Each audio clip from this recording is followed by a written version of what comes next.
What is up, ladies and gentlemen? Welcome to another exciting episode and another biffed intro because my computer's acting up just a bit. Don't mind that. A little bit of conspiracy music guru, true solfeggio in the background. Shameless shout out. We definitely appreciate the conspiracy music guru around here. So, what is up, guys? Welcome to the show. Excited to have you. We have another exciting turn of events kicked off. We are going to be diving in back to the dredges of TikTok in search of intelligent life. So I appreciate you joining me.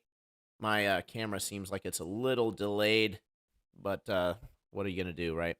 Already reset the OBS once. So let's just go ahead and get on with it. Let's do the shout out. We have Rockfin, Jeremy Bird. What is up, my friend? John Osborne, Nominal, and others.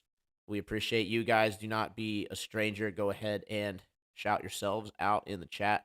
Let your presence be known. And of course, we have things popping off in the YouTube as usual. We have Jeremy Bird, much love, my brother. Lord Racer, what is up? Tapered Bodies, Waterworld. We also have Cheryl Maga, what is up? Rashad, Sinandra. Apologies if I butchered that. I do that a lot when it comes to names. Something that you're going to have to get used to. Hogwired, what is up? Pacquiao McCleaver, Flat Powerism to the people. Nuba, much love. We'll also have Mario C, what is up, my brother? And, of course, Nominal. Folks, I do want to go ahead and shout out Jeremy Bird. Appreciate the love. We have set up a GoFundMe so that we can possibly meet over at Flattoberfest. So if you guys are going and would like to possibly see MrTribune over there, then we have a wonderful GoFundMe set up. He will be posting that link throughout the show, I'm sure. But we already have Dave Weiss and Cammie Nodell, as well as Jeremy and one other. I have to pull it up, but I don't have it right in front of me, who have already donated. We're already up to $360, guys. Absolutely phenomenal. So we appreciate that. All the different ways to support the show, of course, you guys already know them. We got the Cash App. We got the troublingtribune.com/VIP. Let's not spend too much time plugging away. Oh, also have the Flat Life line launched on the shop. Go and check that out. That's going to be awesome. All right. So let's go ahead and get right into it. What we do, for those of you who are new here, is we actually have to have it set up two different places because TikTok is not very friendly on the computer. So we have it for the phone. We're going to go ahead and plug on in, get things rocking and rolling, and then I will switch everything over to there. So without further ado, let's go ahead and get on with it. Let me pop back in on over to OBS, hopefully. Awesome, dude. Camera is up to speed. We are firing on all cylinders. Absolutely excellent. Who is that? We got Mischief Brew. What is up? Is that clown you had on this morning going to be your Brenda? God, I hope not. I actually hope that people who tune in this show actually like learn stuff and can continue to progress on their journey of learning things. But in any case, that was somebody that was introduced through Dave from Deep Inside the Rabbit Hole, and I had saw some of the messages going back and forth, and it was an absolute, absolute dumpster fire. So I figured the show would be just as entertaining. I know that most of you guys do enjoy the calm, cool discourse, and of course the building, and I enjoy that as well. However, every once in a while, you just got to get down in the mud. So we do take the abuse. I was hoping to help that guy a little bit. Folks, if you don't know what we're talking about, if you haven't checked that out already, then go check that out after this show if you're still up. We're like 10 p.m. over here, Eastern Standard, so I'm not sure where it is for your time in the world. Some people, it's the morning. So anyway, either way, got my nice cup of hot tea here ready to go. And let's make sure the display cap is not always does this every once in a while. It was good the last couple times, so I thought I wouldn't need to do anything. But alas, it's going to give me just a little bit of issues. Luckily, we have done this long enough to know how this goes. That if you just, again, talk about exactly what it is that you're doing just long enough, you will stall for enough time to be able to get this right. So, and with that, we actually have it, folks. You're going to get a little look at the back end here for just a moment. Let's go ahead and get into the TikTok. Get things kicked off here. We definitely appreciate you guys. We'll mute up when we get it over here. That way we don't double up on the sound. No, not enhance. Let us get the effect back. It also likes to steal my background. Perfect. Alrighty. Let's go ahead and see where we're at here. Should pop right on up. What is up, guys? We are just getting things rocking and rolling over on the YouTube and Rockfin, so do bear with us. Go ahead and smash that screen while we get some audience members in. I'll help you out here just a second. So do bear with us. Go ahead and smash that screen while we get some audience members in. I'll help you out here just a second. Boom, we're there.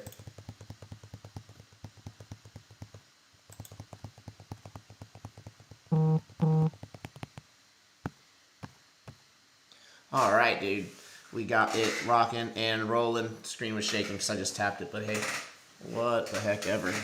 You got any sources that I can search? Man, there's tons of them, but if you want like a nice, easy shortcut to the different topics, the breakdown, the different rebuttals, and different sources, I recommend going to Wits It Gets It on YouTube and Rockfin. So yeah, that is a great channel you can go to kind of shortcut anything. If you have any specific claims or specific rebuttals, feel free to hop on in. What is up, Waterworld? Time Alive Evolving, Leroy Hudson, Suckboy47, Google. Google is a resource, right? It is a search engine, but there are other browsers as well. You can use the Brave browser, you can use Bing, you can use all kinds of things, and it gets you sometimes some different results, right? So appreciate you guys coming in. Welcome to the True Earth Debate, another exciting edition. We have flat versus globe, stationary, topographical plane versus the oblate space pair flying through the infinite void of space, ever expanding to unknown edges. Let's go ahead and get it going. We already have quite a few people over on the YouTube and the Rockfin. And we're climbing here pretty fast, folks. Be sure to smash the screen. That way we can get this show out to the people that will join. We are going to be looking.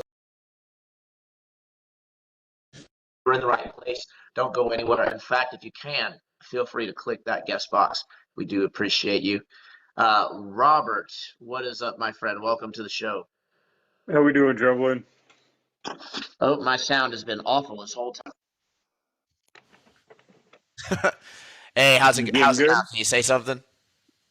Yeah, can you hear me? Yeah, there we go. I got it through my headset. The mic should be much better, better audio.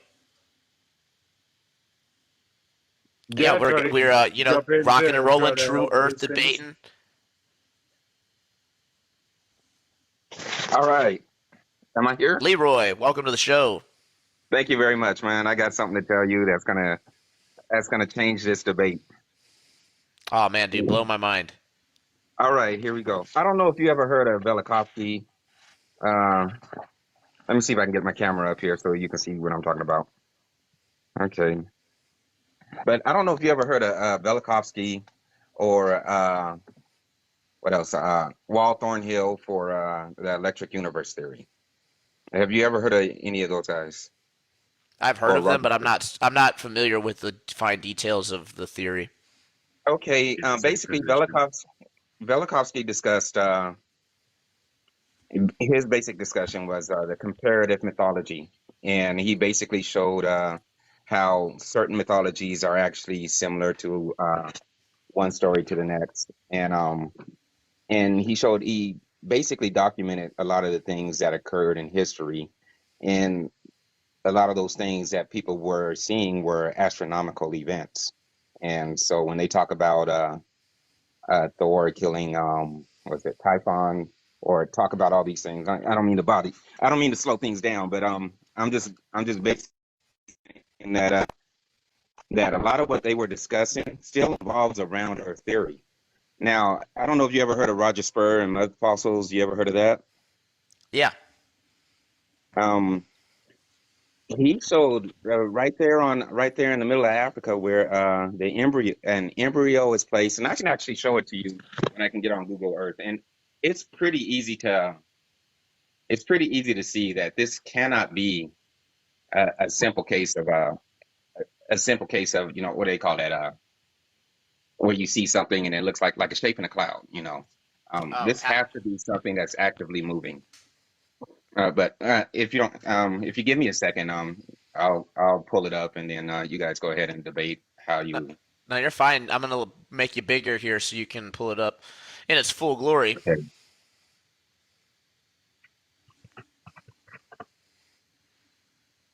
Yeah, I kind of when I talk, I kind of run on, so a lot of people are like, "Oh, it's rough." Yeah, trying to follow you a bit, but that's all right. We're somewhat with you. Okay. All right, I found it. Let me see if I can put this in. Let me see if I can reverse the view here on this. This is the best I can do right now. But anyway, if you pull up Google Earth It's and not showing your camera right now. okay, okay, okay. Just a second. There you All go. right, how about now? Okay. If you pull up Google Earth, you'll go right here, and it's pretty much smack dab in the middle of Africa. And right here, you'll see what clearly looks like an embryo. And then you can actually see it if you zoom out. You can see where it was inseminated. You can see the trail of where it was inseminated, and you can see they're all dying. And so now that it's been inseminated, it's making a beeline towards the uterine wall. And if you see the red and you see the black, or blue, I'm not sure how it looks black from here, but this is where both these embryos will attach, and basically you'll form your umbilical cord, and that's how these things are fed. Where is These this?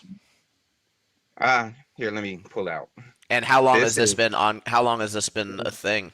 Like this just happened, or has this been happening for like 100 this years? I honestly I'm not sure, but I think Genesis 3:15. This was actually referenced in Genesis 3:15 as a promised seed, as the actual seed of the woman that they were referring to. I don't think the seed in Genesis 3:15 is the same as a reference to Jesus Christ and his upcoming birth. But these right here, that's blood. The same thing, the other cell is actually going to have a blood. And this is where it's dividing right here. And if you look close, these are the little DNA markers that you see right here. Well, it is the And true Earth. Some people are calling you troll in the thing, and I'm just, I it am is not trolling. it's a Hey, there's true plenty Earth of debate. So anybody can debate I what they think the model yeah. of the Earth Here's is, right? here's the thing though. This is discussed by the Sumerians. This is discussed by all the ancient history. Sumerians said that it was Zeus that impregnated the earth by raining on it or something like that. I mean, not the No, Sumerians, but that was the Greeks that said that. nah, Sumerians wrong. said it was Marduk or another god that did this. So And the sky and Earth had a baby, and those were the Titans. literally, and this is not Earth's first baby. There is actually one that was born prior to this that Earth had.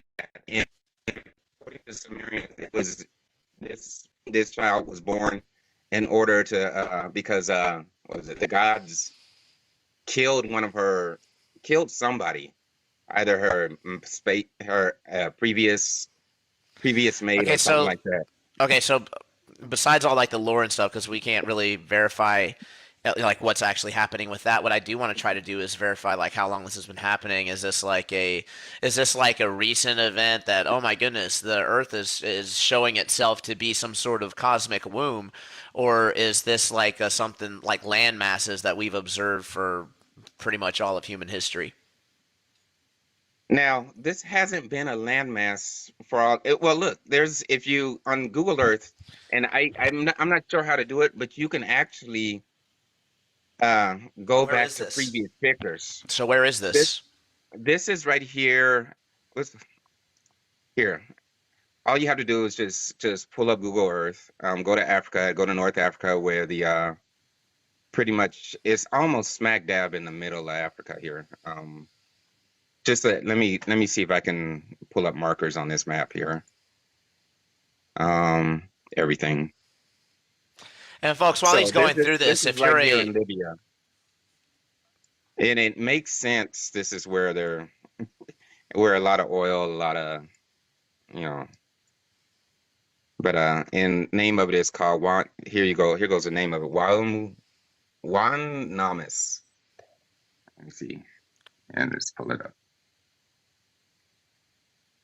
And this is not a troll, man. There's all kinds of things. There are rectums.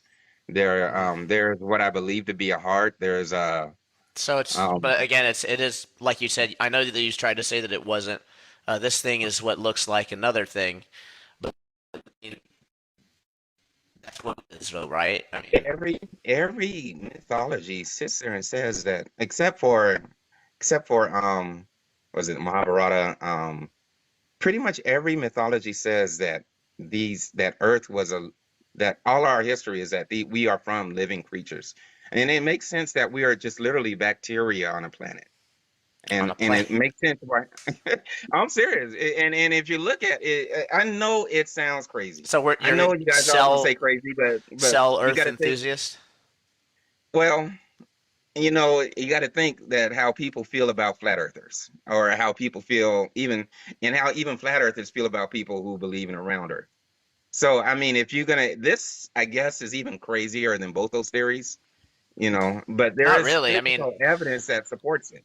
well, Um, listen, I can definitely get behind the idea because I mean I've looked at a lot of like Hermeticism and what the occults practice and believe, and I mean they tend to believe that everything is just a smaller version of something else. So I could get behind the idea, that okay. maybe this is like a living, some sort of living plane that we're on, possibly.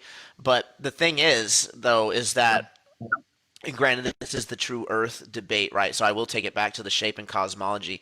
You said Okay. that it just But makes maybe, more sense.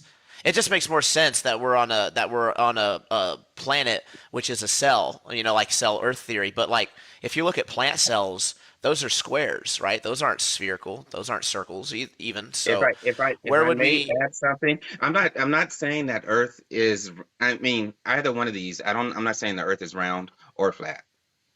There's something else I want to add to this since we're in this discussion. Um, and it makes it really clear that there's a there's a guy there's a story called Ouroboros or Jormungandr about the snake that Yep, surrounds the earth by yep, his Norse mythos. yes, yes, and it's not just Norse. Chinese have it. Um, ancient what is it? The Vedas have it. A lot of the ancients actually report on it.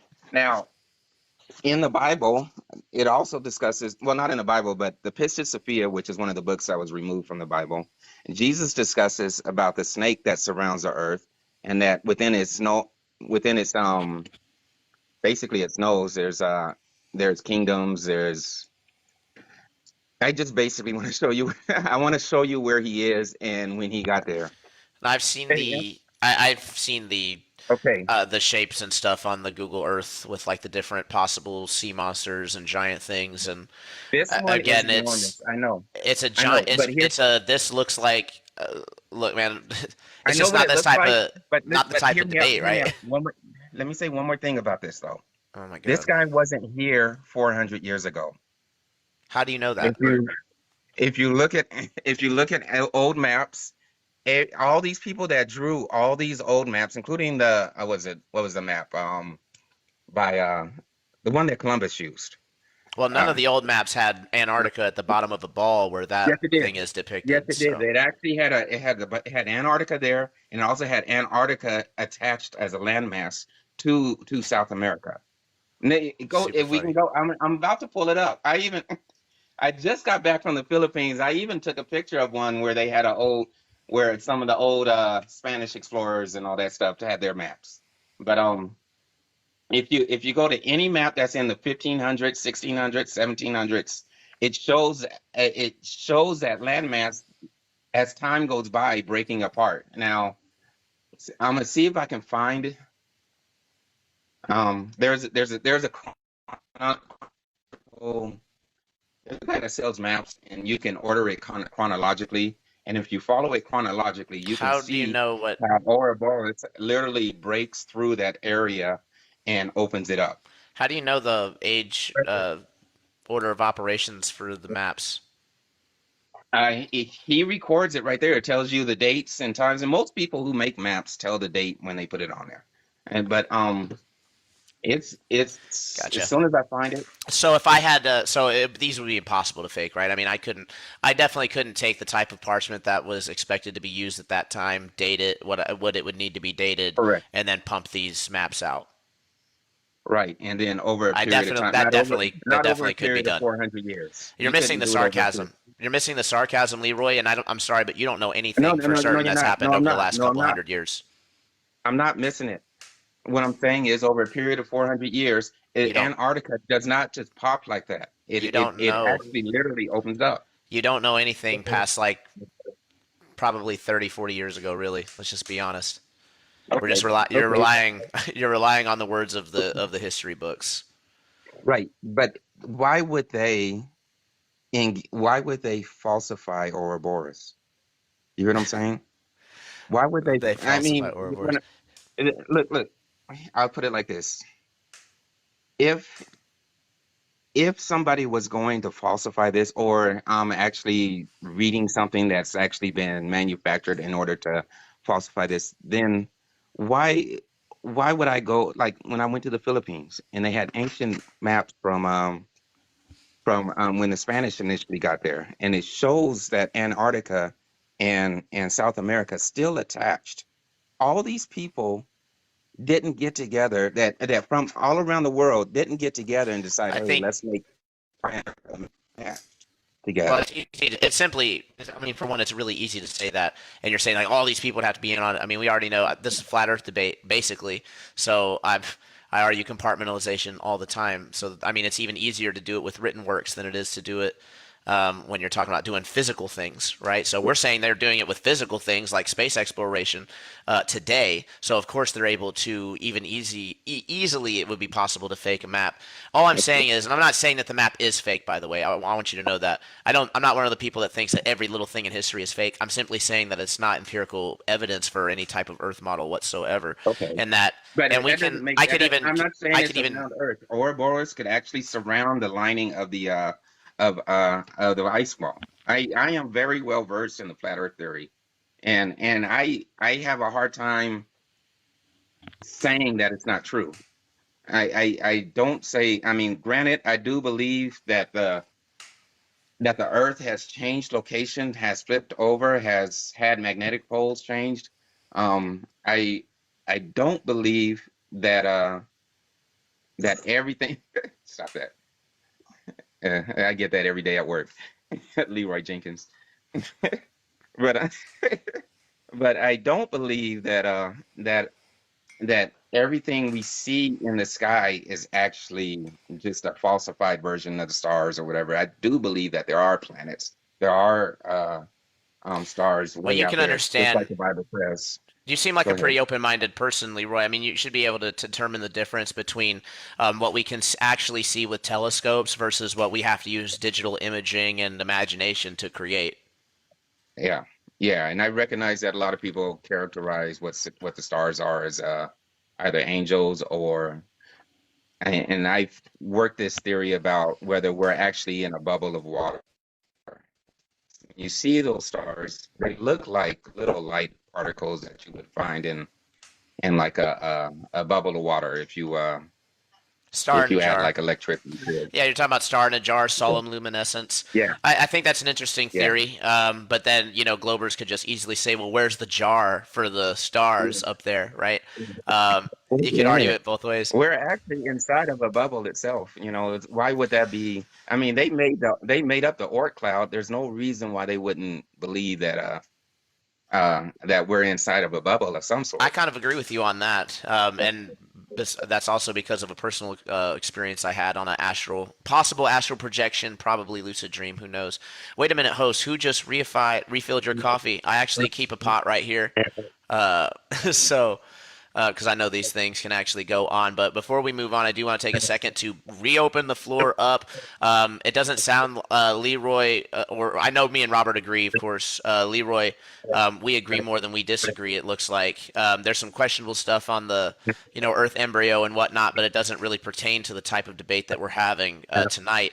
I would open the floor back up to any Globers or people who believe in the mainstream narrative. If you think that we're just silly, questioning things, challenging scientific dogma, known facts for centuries, then definitely click on that guest box. Do not hesitate. We'll keep it cordial. Try not to interrupt. We have True Earth debate rules that I can bring back in if need be, but so far I think we're going to be just fine. Come defend this. I would like to ask. Where'd you get that? I would like to ask when we discuss this issue, we're obviously discussing what the Bible says at the same time, and and prior to that, the Bible says that the earth was void, and if you look at a lot of the other characterizations made in a lot of the other historical creation accounts, it refers to the void as chaos, or it'll revert to the void as the separation of the waters and and the heavens. And so when I think about it, it's like maybe a lot of what we're seeing is a lot of waters. If there is, I anticipate there is a firmament, but I don't know how far it is, because I know our magnetosphere reaches all the way up to the moon, and I don't Sorry, I doubt wasn't that. laughing. I wasn't laughing at you. I was laughing at a comment made from Lawn Dart. Okay, so if you actually follow a globe Earth theory, it's what's really difficult to say is that when God created the heavens and the earth, He created the sun, the They stars, they the usually sun. don't. Most people that I run into that do these kinds of debates actually don't rely on religious context to do the debates. They only start talking about religion if we bring up religion, to which they will say that, well, the actual translations don't actually say what you're saying, even though they totally do.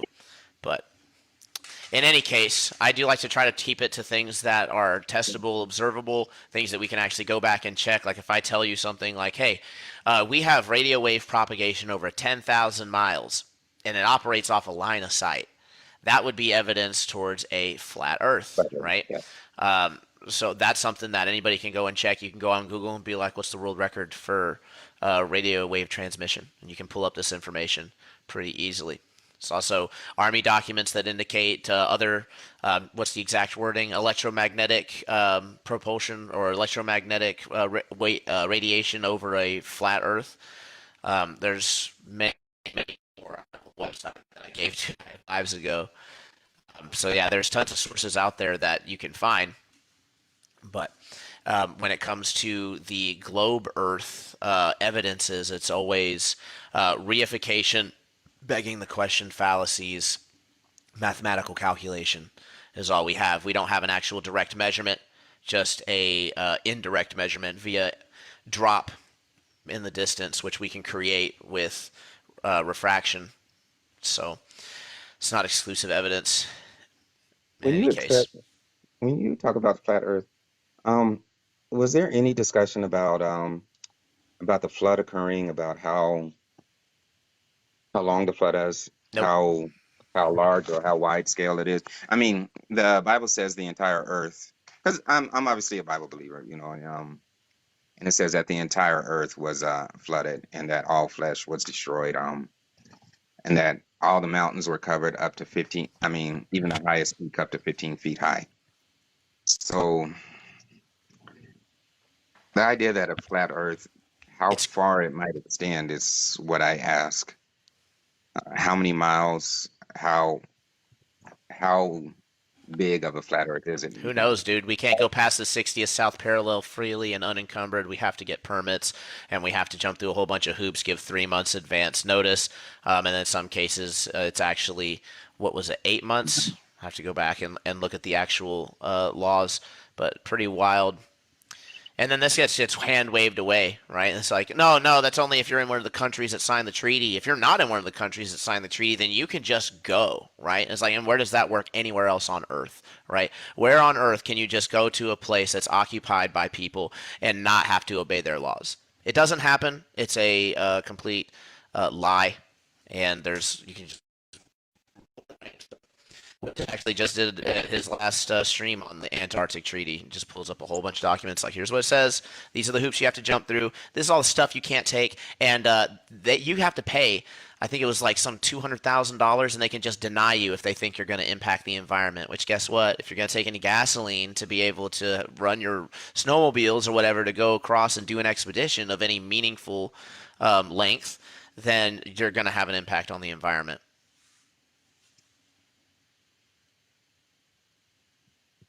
So anyway, if anybody wants to come refute this, thinks I'm stupid, wants to save us from our ignorant flat earth belief, hop in the box. The guest box is open.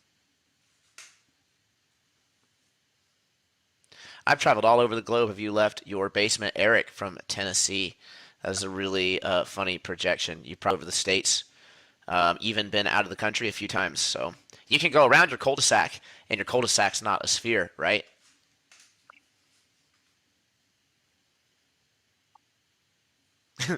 Clovers are shook. Robert, anything you want to add, man? No, where's a good argument? I'm still trying to find it. My biggest thing is the air pressure that they claim that sits next to minus pressure, a vacuum. Doesn't suck, people. Don't worry about it. I know that. Folks, I am going to need you to smash the like on the screen. We're at 4.9 and stuck. If we want to get this out to some more Globers, we're going to have to get that up to like at least 7,000. So let's go ahead and smash it, guys. I'll help you out just a little bit. And that way we can get some people on in here. We do have George Physics in the chat. Saw you on the Witness show the other night. Really great conversation.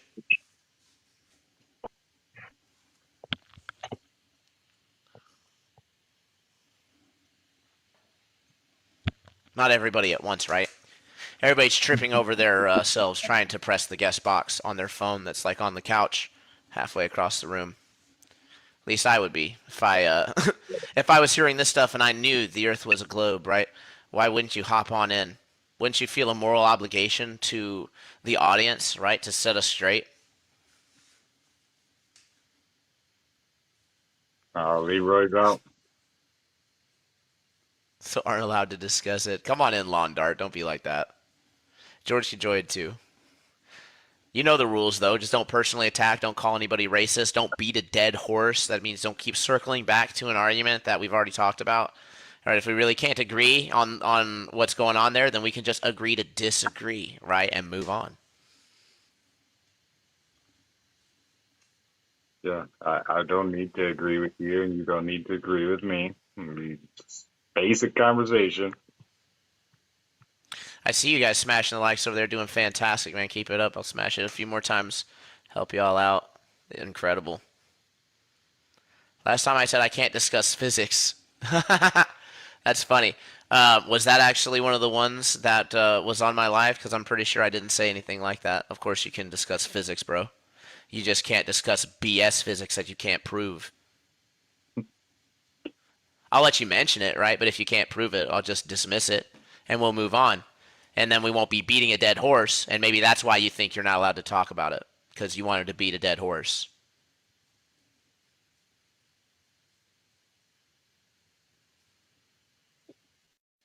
Post it. I mean, but just make sure that you take it out of context, right? We wouldn't want we wouldn't want you to fumble the same way that you accuse us flat earthers of fumbling, right? Even though when we decide not to quote an entire page, right? When we decide to quote a paragraph out of the page, the thing that you claim we left out doesn't actually change the meaning at all of what we're talking about. So anyway, I wouldn't want to hop in either. We got Robert over here. He's an absolute legend. He'll probably eat whatever script you bring up for breakfast, right? Stole that from Waterworld.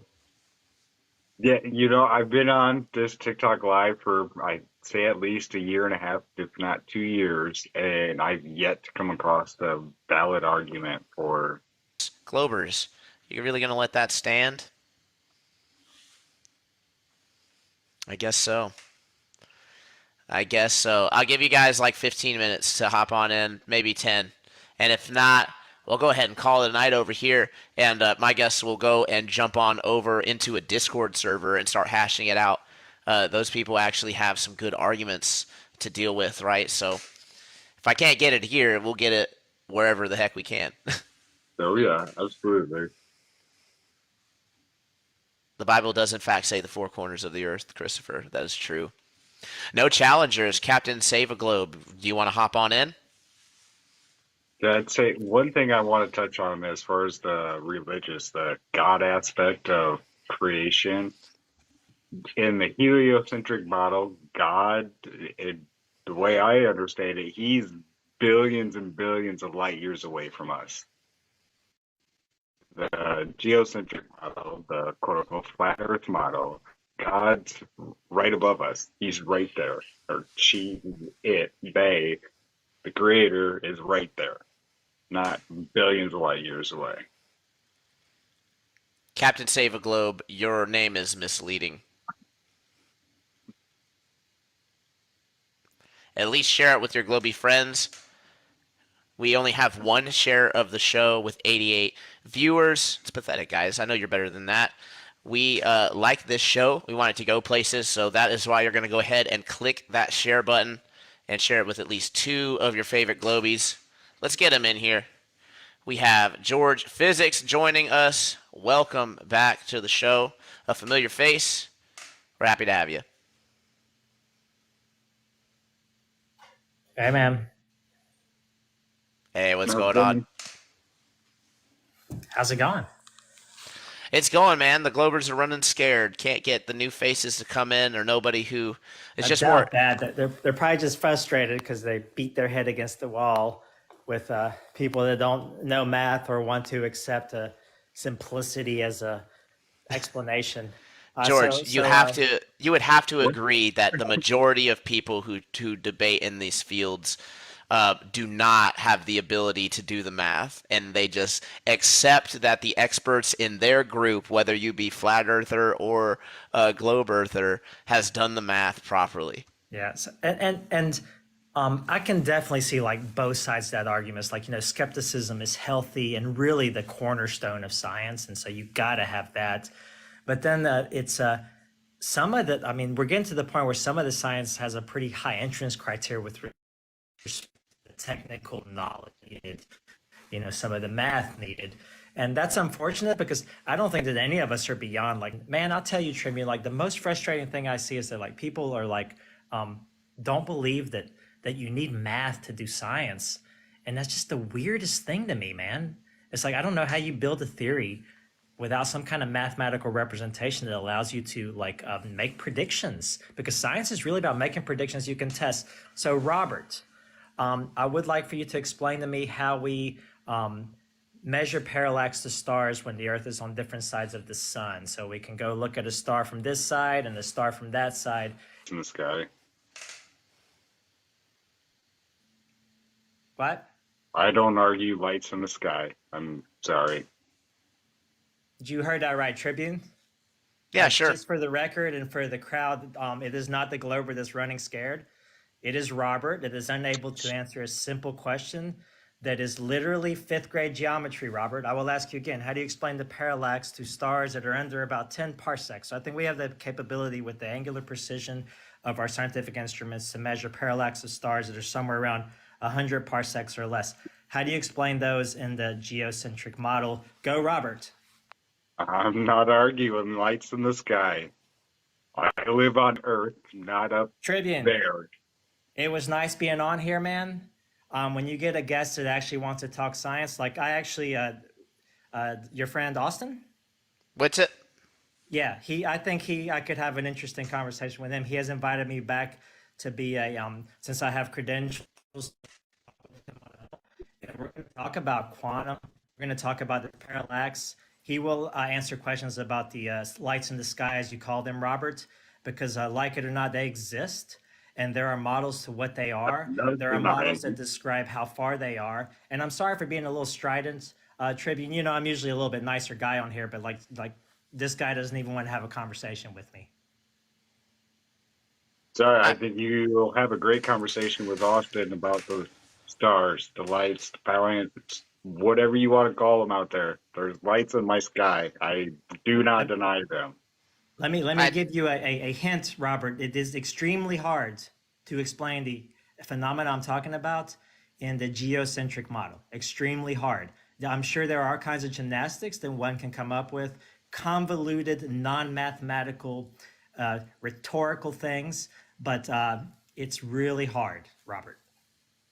Yeah, I would say that just because Robert is not privy to the info or has decided to be uninterested in that particular part of this debate, doesn't necessarily mean that your side is more correct or even simpler. I have heard it claimed that, and I'm in the same, pretty much in the same boat that Robert is. I'm actually in the process of learning the math and learning the alternative models. So I'm pretty much in the same boat. If you asked me to explain it mathematically, I wouldn't be able to put it in my own words. I'd have to pull up a source and just regurgitate it to you like a parrot. And that's not real understanding, obviously, but I would say that there is models out there that have been proposed, and even I know that you know about George Ellis, who has said that there's multiple different models, a range of models that can explain the observations, and you can't disprove them based on mathematics or the observations. You can only dismiss them based on philosophical means. Now, he did say that, for example, in that quote, to make sure that you guys know I'm not quote mining, in that same paragraph, he says, example, I can construct a spherical Earth with the universe at its center, or sorry, a spherical universe with the Earth at its center, and you cannot disprove it based on the observations. So there you have it. Yeah, I've been thinking about that, and it there's a really good conversation to be had there, and I'm actually looking forward to have it with Witsit, right? Because this cosmic microwave background radiation does provide a cosmic reference frame for us. And if the universe was all spinning and we were in the center of it, this dipole moment that we measure with respect to it, which is saying we are moving relative to this cosmic microwave background radiation, kind of says that we are not really at the center. The universe cannot be spinning because and if it is, we are moving within it. So we can't really be the center and moving within it. Furthermore, if we accept that Mach's principle is responsible for this Coriolis and centripetal forces that we feel on Earth, it cannot be responsible for the gravitational force that points toward the center. So that's just basic kind of math there. We also have to accept another universe. So if you're going to, buy into Mach's principle, then don't just buy into the parts that suit you. And I don't believe that that's what you're trying to do, Tribune. You buy into the whole thing. And so if we are the center of this universe, we are the center of one universe, and there are others. So I feel that some people would be very upset with the notion of that, given the kind of religious undertones that's kind of permeated the movement. Well, it is based on a big assumption. I pretty much have to take you on your word at this point that based on the Mach's principle model that there has to be other universes. And I've seen a lot of times in physics and in this particular debate that there has been misunderstanding, quotes, misconstrued, and downright lies. I'm not saying that you're lying, but it is something that I would have to look at to see exactly what you're talking about and how that argument fits. Is for you, and I will take you at your word. You will go look at it. I know that you are trying to research and learn stuff, and you really, as somebody that was an educator and would love to be so again, there's nothing more that I could ask of anybody. Like, go learn and feed that curiosity, because that's what makes us all better. Before we continue, I will welcome Center Star, welcome, and Robert. I do appreciate you coming on. I do want to cycle out the guests. I do have $2 Trey in who wants to say a few things. Do you have anything else you want to say before we cycle out? Nope. Make sure everybody makes it to the True Earth Summit, June 23rd and 24th, trueearther.com. Awesome, man. Appreciate you coming on, Robert. Yeah, have a great one. You as well. What is true? Just really quick, what is true? Got my back to make sure I don't get beat up over there. What's that? What is? I said if I go, will some of you? What is true? What is True Earth Summit? I'm just curious. Just before you go, Robert. it's an event. Robert, you brought it up. I'll let you explain it. Yeah, it's a virtual online summit. A bunch of presenters get on for 2 days and present some information to everybody, to the crowd. And I believe it's Friday night. There is access. If you get into the VIP, they give access to the VIP to have chat with some of the guests. Some What of the dates? presenters. June 23rd and 24th. Is this flat Earth only, or is there other Earth shapes allowed? And how would I contact somebody if I'm interested in speaking? Jeranism or Witsit gets it, and yeah, I'm pretty sure that any cosmology is welcome. Okay. Yeah, for sure. Thank you. I appreciate it. True Earth Summit. I'll have to look it up. Got to have some Glovers True, there right to there. keep the name legit, to keep the name real, meaningful. Right. Hey, Jorge, what's up, man? Hey, thanks for letting me on Tribune. Hey, What's Trey. up, Center Star? I don't What's think up, I've Trey? ever talked with you, but I've seen you on lots of lives. How's it going, man? I saw you play guitar. Awesome. It's I'm a going guitar pretty player good. too. I'll be right You back. guys have a good one. Cool. I saw you Robert, were talking I'll about catch you later. parallax, actually. And I wanted to pick your brain on parallax. You said that there's no flat Earth model that models parallax appropriately or right. No, I asked if there was one. Yes, actually, there was one. There was one prior to the globe model. And Is I it believe geocentric? Is it geocentric, Trey? Yes, it was geocentric, and it was actually lunar centric because the lunar sphere was the center of the rotation of the stars, and that was I think that was in Greek. That was called the sublunary sphere, and the stars. Funny that we were talking about this. The term parallax actually means to see wrongly. It doesn't mean to see accurate or anything like that. Angle. It literally means to see wrong. Yeah, it's just an apparent motion due to the fact that you moved, right? Well, would It's there an be? apparent motion. It's an It's apparent. not a motion. real motion. So Right. I agree with you. But do you think? Are you familiar with the Galilean moons The Galilean moons. of Vaguely. Jupiter? Of Jupiter. Vaguely. So they Oh, go yeah, around you're talking Jupiter. about- yeah. Why would Okay. Jupiter's moons go around Jupiter, but like our moon, we go around our moon? Or Replacement. We want replacement with the falsification. it's not It's like- replacement. Yeah, Tribune. yes. There's a theory that says So- that light objects go around a heavy According objects. to your That's the way the model, theory Jupiter's works. moons do not move. Brah, really? Yep, Jupiter's moons do not move. 100%. They move. I'd be interested to see this. 100% not true. Are you familiar with the Copernican postulates of the heliocentric model, which are the backbone and still used to this day? No. Copernicus' heliocentric model was not good.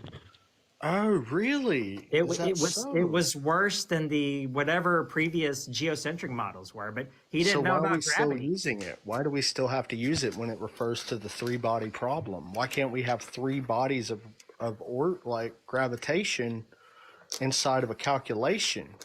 Why are we still using two bodies and one body?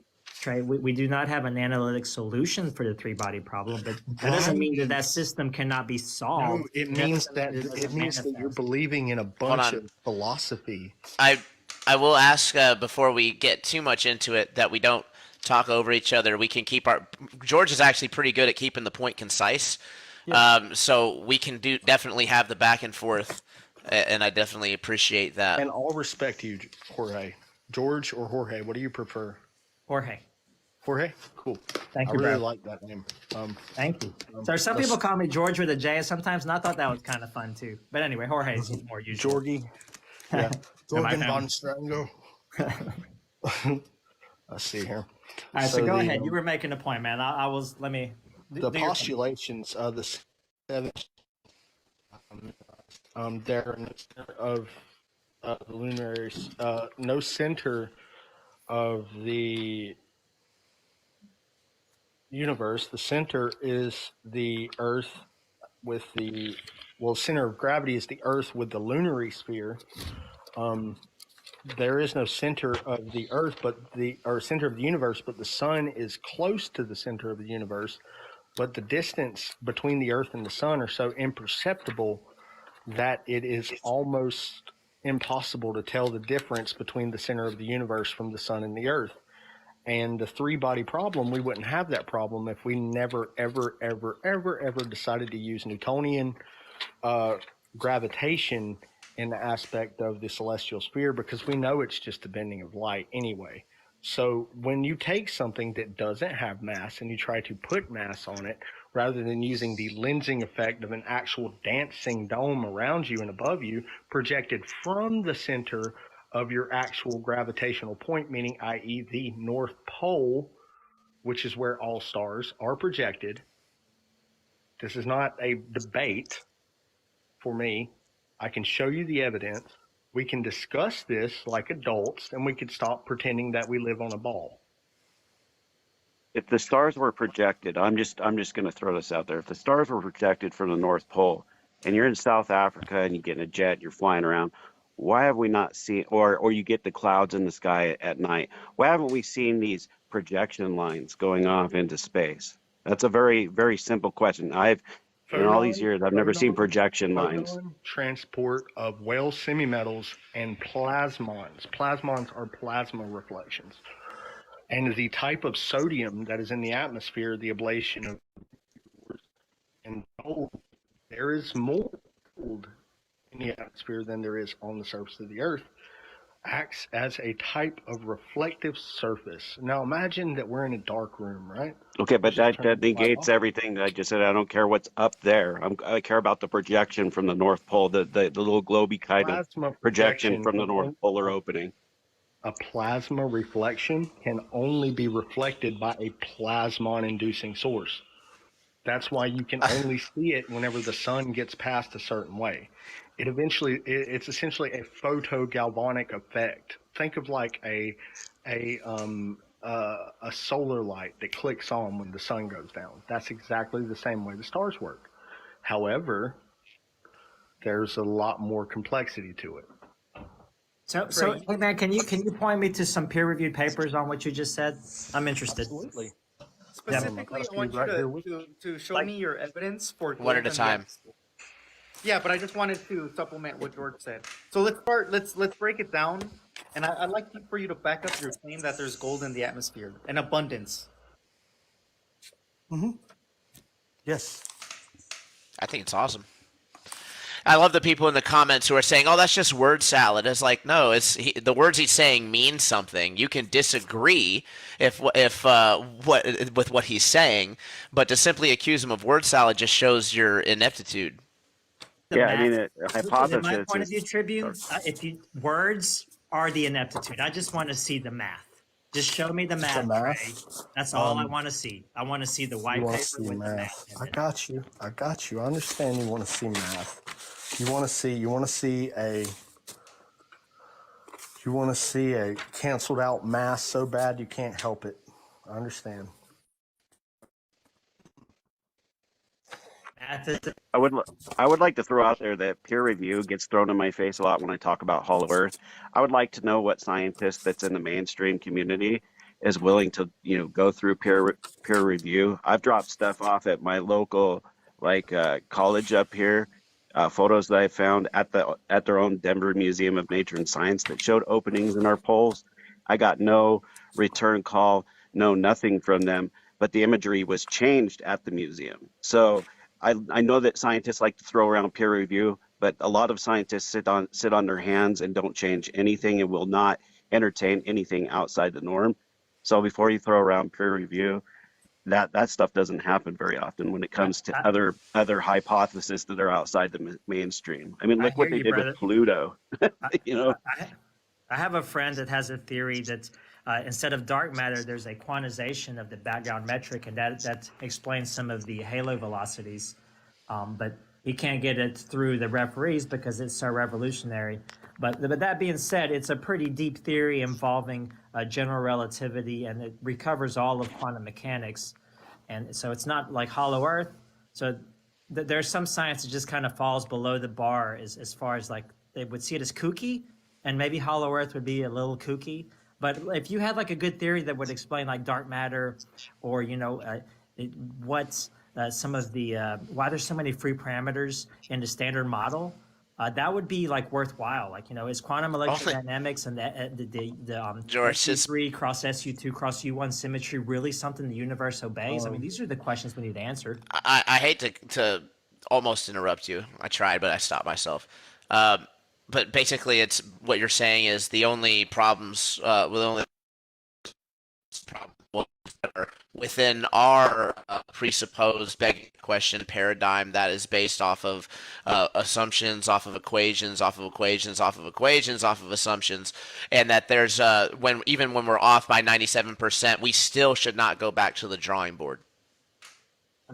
GR is up for questions, man, because dark matter has not been found. So I'm not saying that GR is a truth, and that's data driven. So everything you're talking about is when not we're about detecting a question.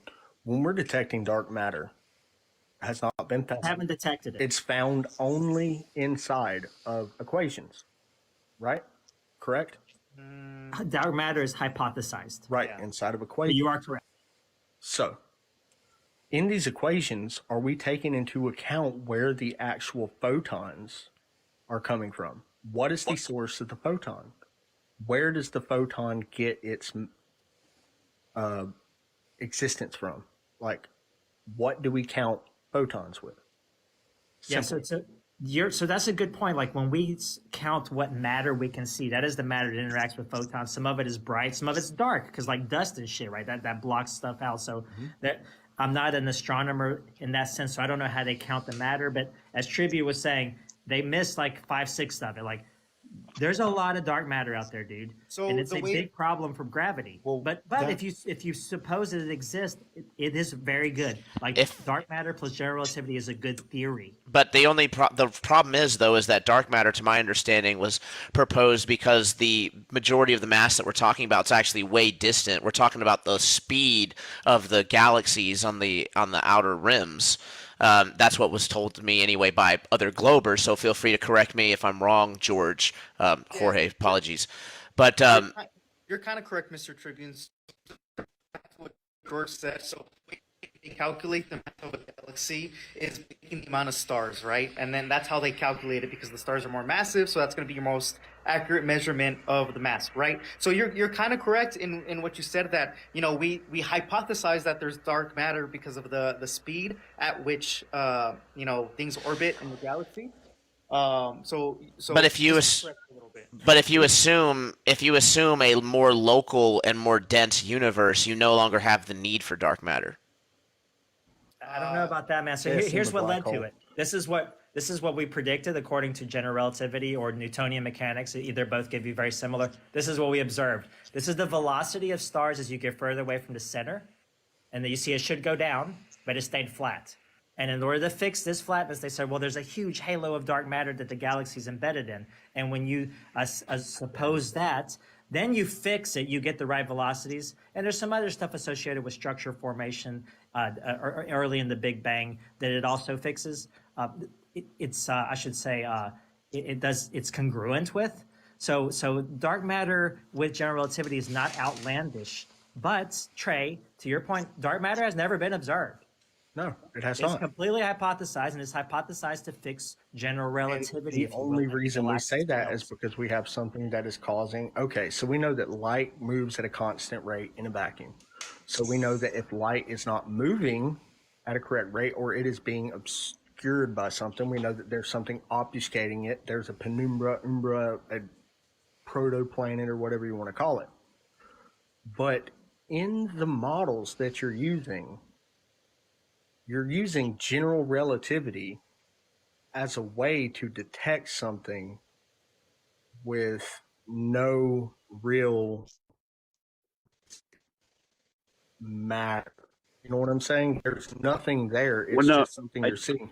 So I think that you're confusing something. Everything that you're looking at is just an assumed number. Like there's I think you're confusing something just really quick. You're trying to use. Hold on, Trey. Center Star, what do you think he's confusing? Well, there's antimatter, which is like the opposite of matter, and then there's dark matter. Dark matter Mm. is trying to fill in the gaps of what we see in our observable universe.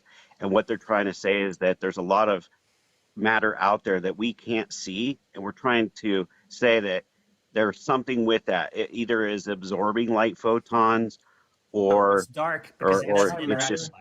Antimatter we is just created yeah. every second on this planet. But Every that's second. not what dark matter is. Cosmic, They're two different things. cosmic radiation via terrestrial gamma ray flashes, which happen at an astronomical rate constantly. There is a thunderstorm somewhere on this planet shooting gamma rays into the atmosphere. These then Yeah. propagate and become cosmic rays. All gamma ray flashes do not come from And the sun anywhere else and the other sun is than making Earth. all kinds of positrons during fusion. The So sun and does they're not just make being made all the positrons time. at all. The sun doesn't even make visible light. The sun makes UV. You The can moon makes the measure the sodium. light waves coming from the moon sun. makes the moon makes the Trey. photon destabilize. Man, it sounded really good, and then you lost me when you said the sun didn't emit the visible light. Trey This is is mixing true. up saying like This is the smart stuff with the sodium. This craziest is the stuff I problem ever with the heard. sodium layer. George, Okay, One at a The time. sodium- Inject real The quick, chromosphere of the sun is not magnetic. It is a Oh, okay. polarized light. Yeah, you really didn't know quick, that. did you? just so that the audience knows, you can measure the light coming from the sun. Most light is visible light, actually. Right, but do you know that that visible light comes from the moon? No. The moon And this would be the reflects- hypothesis part, or Please pull it up right here. It's the sun and solar system in gamma rays. It's by Fermi. It's done with Fermi's Gamma Ray Space Telescope on behalf of the Fermi LAC collaboration in Sangui 2016. You can start at the back. I have it here. Catalog of LAT flares, explore correlation with CMEs and SEPs, pass 8 improvements, gamma ray part of the spectrum, and improved localization, yada, yada, yada. Let's find what I'm looking for. You trolling, bro. I'm not trolling. Let's see. Gamma rays and VLF low frequency pulses are spatially and temporally coincident. Common origin of relativistic electron avalanche. Gamma rays from Brahmström, which means breaking radiation. Radio from pulse of secondary ionization electrons, which come from the moon's sodium exosphere, which is in the atmosphere of the Earth, because the moon is inside of the atmosphere. Also, sodium tail, which comes off the back of the moon, is where you see this Brahmström radiation become visible light, infrared, UV, UVB, and all these other sources. Now, time evolution of gamma ray intensity of the moon shows correlation with solar activity. The moon gamma ray data allows to reconstruct the local corona and helium spectra. Okay, gamma rays from upper atmosphere, whenever you have antimatter created, it's visible at the horizon. The horizon has essentially a fixed angular distance from the zenith. A satellite at 560 kilometers orbit altitude, the limb emission is visible at a zenith angle of -1 or about 110 degrees. Let's see. Other stuff. Do you understand One like more the thing, one more difference thing. of this, man? Here we go. Okay. In agreement, predicted by models, flux similar to that. It's called a hydrogen flux beam, by the way. Flux similar to that published in the first analysis. The solar disk component demonstrates a clear trend in anti-correlation with solar activity. Okay, Gamma so rays are produced in the interaction of primary CRs with the lunar surface via decays, via pi. all right, we gotta let him I want to respond, Trey. summarize. Yeah. I want to summarize what you said when you came Yep. up. Is basically Jupiter's moons don't move, and that the moon didn't move in, was it Greek understanding many No, the moon hundreds of years actually ago? created they actually knew the lunar craters created the stars. It's obvious. And then there are lights projecting our entire the Earth stars is the only light. at I know the this North sounds Pole. crazy, and it's hard to accept. But So Well, let's just step back really quick. Let's talk about the moon really quick. I'm just going to interject. Sure. So your claim, Trey, is that the moon is actually what's creating the light. So there's something called spectroscopy, and you can actually measure light, and there's different ways to measure light, right? yes, So there are. you can look at the sun and see all the light waves coming from the sun, right? And it What's peaks brighter? at visible light. Hold on, really quick. It peaks at visible light, and then it tapers off at and then it tapers off at infrared. Peaks at visible light.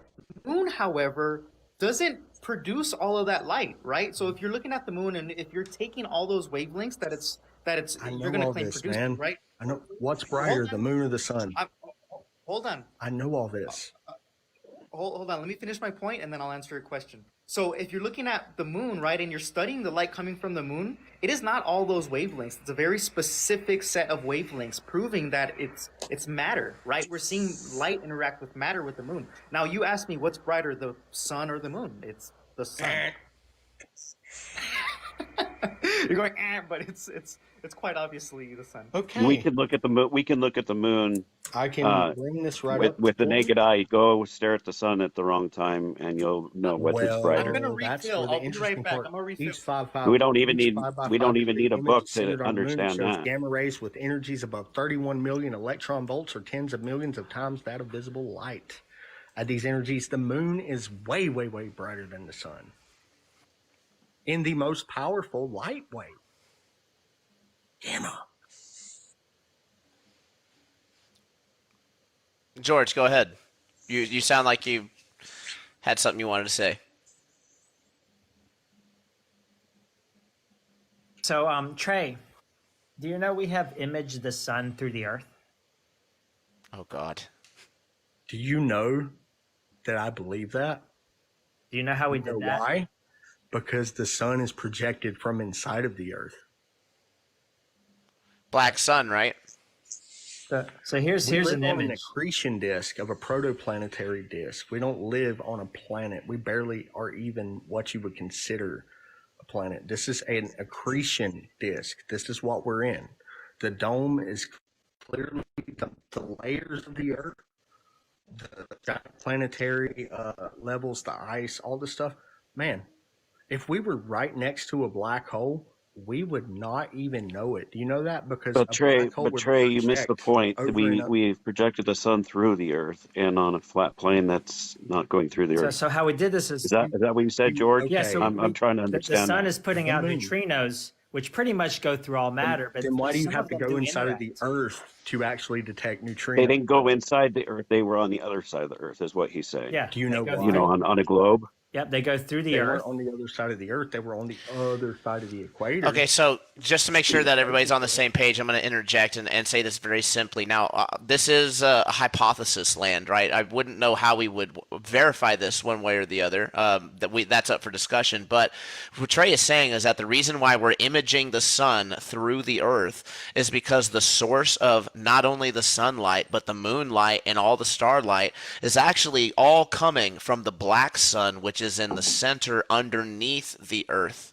Right, so when you are doing this imaging and you're shooting it, and you're getting these neutrinos, you are able to get it from inside the Earth. So that's There is no that's the black sun theory. inside the Earth, though.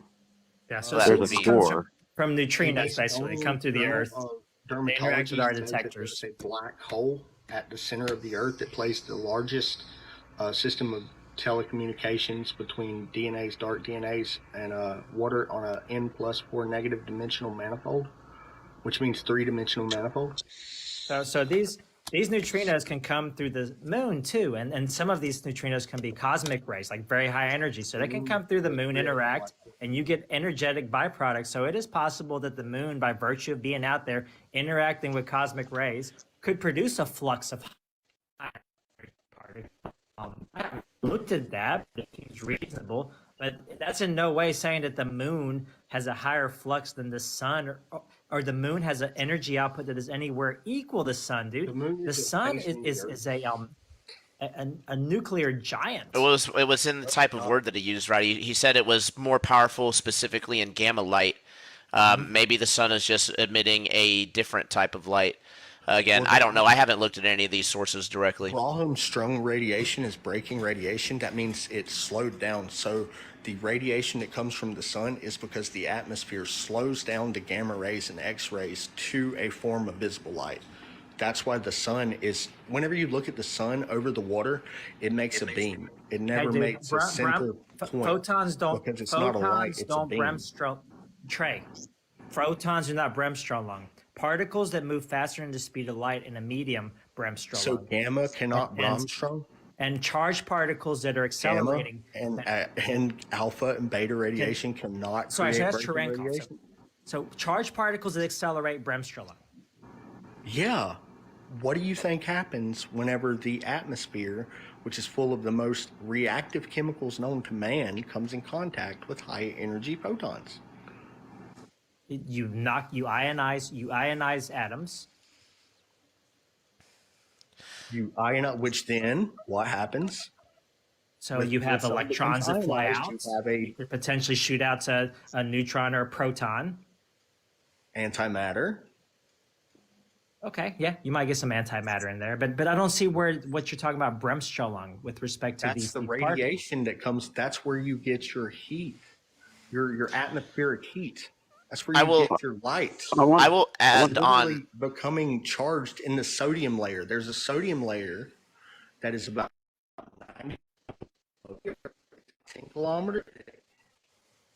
Literally, you know, sodium's like one of the most reactive like elements known, right? Like sodium. So You are blowing my mind here. just to add on to what $2 Trey is saying on the idea that the atmosphere can be causing the celestial lights, the effects of that. There's the idea that we see the stars through the moon, and I know that people have said, "Oh, well, that's just dead pixels." I'm not talking about the dead pixel incidences. I'm talking about back in the 1800s, Airy himself from Airy's famous failed experiment. That he's actually writing a paper talking about how they're addressing the stars through the moon phenomenon. What they're saying that they're seeing is stars on the basically coming through the limb of the moon, the solid part of the edge. And they're trying to think of ways to explain this because they seen it through the sun and they were thinking, okay, that's maybe gravitational, something to do with gravitational lensing that they call it now. But when they started to see it with the moon, that threw that out the window because the moon's gravity would not be nearly the same effect as the sun, massive gravity of the sun. So they're still seeing this phenomenon with the moon, and in this paper, they actually go through multiple different postulates of what can be going on, one of which is that the starlight that you're seeing is actually an effect in the Earth's atmosphere. Like all the stars? Yeah. No, not all this. Well, it was talking about that particular phenomena. However, you can extrapolate from there. If they didn't actually reach a conclusion in the paper, by the way. I can explain that. Have you ever heard of the lunar wave? This very thing with the sodium. It has a sodium laser or a laser that creates. Have you ever heard of the lunar wave? Called tracking stars. Yes, I have heard of the lunar wave center star. So moon had atmosphere because they were observing a wave across the moon. When that phenomenon started hitting the internet, of course, YouTube shut it down really quick because what people were actually seeing was ripples in the atmospheric river at the edge of Earth's face. Now, what that's made up of is arguably either actual water or moisture that the spacecraft go through, and or liquid nitrogen. But either way, if the stars are hitting the atmosphere and then continuing onto Earth, like the starlight, as you're observing the moon through that water or that little liquid layer at the edge of space, you're going to see that starlight hitting that water, and then you're going to see the moon going across that as well, if that makes sense. So there can be some distortion, not from the gravity of the moon itself, but from where the light hits the Earth and then your observation angle at that point, if that makes sense. Really quick, before I pose this question, I want to better understand what Tribune said, or maybe also what you're saying, Center Star, but break it down for me just really simply. Do you believe stars are at a distance, or I do. you call them luminaires. So can you please just break down to me what stars are exactly and like I what the think distance is? my running theory is that there are lights in different density layers above the Earth, but I don't have any specifics with it. Okay. Different in our Star, star, though. They're different in the sun. Yeah. and Center Star, you're a hollow earther, or what? I'm sorry. I am a What was hollow earther. I actually came up to talk about the square Earth that I heard about when I first came in, but it's kind of gone. It's different. Okay. I just wasn't 100% sure. So let me ask you this to whoever wants to answer it. Why do stars twinkle, and what me and George call planets, why do they not twinkle? Why do they not twinkle? Mhm. Well, planets are created from the retrograde motion of the sun over the earth, and the stars are created from the creation of the waters beneath the earth. So as the sun passes over the earth, you have a retrograde from through the moon and its actual, I think I know it's the what, answer. 5 Okay, so let's put it this way. There are 9,096 observable stars in the sky. This is per the International Astronomical Union. There are 9,137 moon craters on the moon, ones that we can see. And there's a difference of 41. There are 7 retrograde motion planets. They I've got a have question. 5.8 precessions per year. That equals 41. So before Miss Daniels asks her questions, I'll let you ask her now. I'm sorry. He's laughing, but I literally have the paper No, right here. I'm not laughing. The real answer I'm not is laughing that. at No, you, brother. I'm I know. I laughing want to at get you. the I'm answer. I sorry. want to give the answer. I want to give the answer. Okay, go ahead, Senator. Sorry. Okay, planets absorb light, and that's how we observe it from our sun. And stars are giving off lights. That's why they twinkle. Yeah, one produces light and one reflects light. That's Stars, why do they all scintillate at the same rate that matches that of lunar excitations? That's because they come from the moon. The scintillations match that of the sun and the moon. That's why they uniformly scintillate. It's as if they were all connected. Okay, think about this. maybe based on your perspective on where you are on Earth. I literally look at 2 stars, like in 2 separate parts of videotape them, they will scintillate it the same way because they're the exact same reflection of the sun. The sun creates All the right. stars. Let's And the moon creates the stars as well. It's all one system. let's not circle back into There it. is no other light than the light you see in the sky. It's just the sun. Imagine, okay, for example, if I can get the $2 sun to work. trait. Just so you know, I do understand what you're saying. I'm pretty sure that everybody else does as well. Not to take too much time in it because it's already 11:30 where I'm at.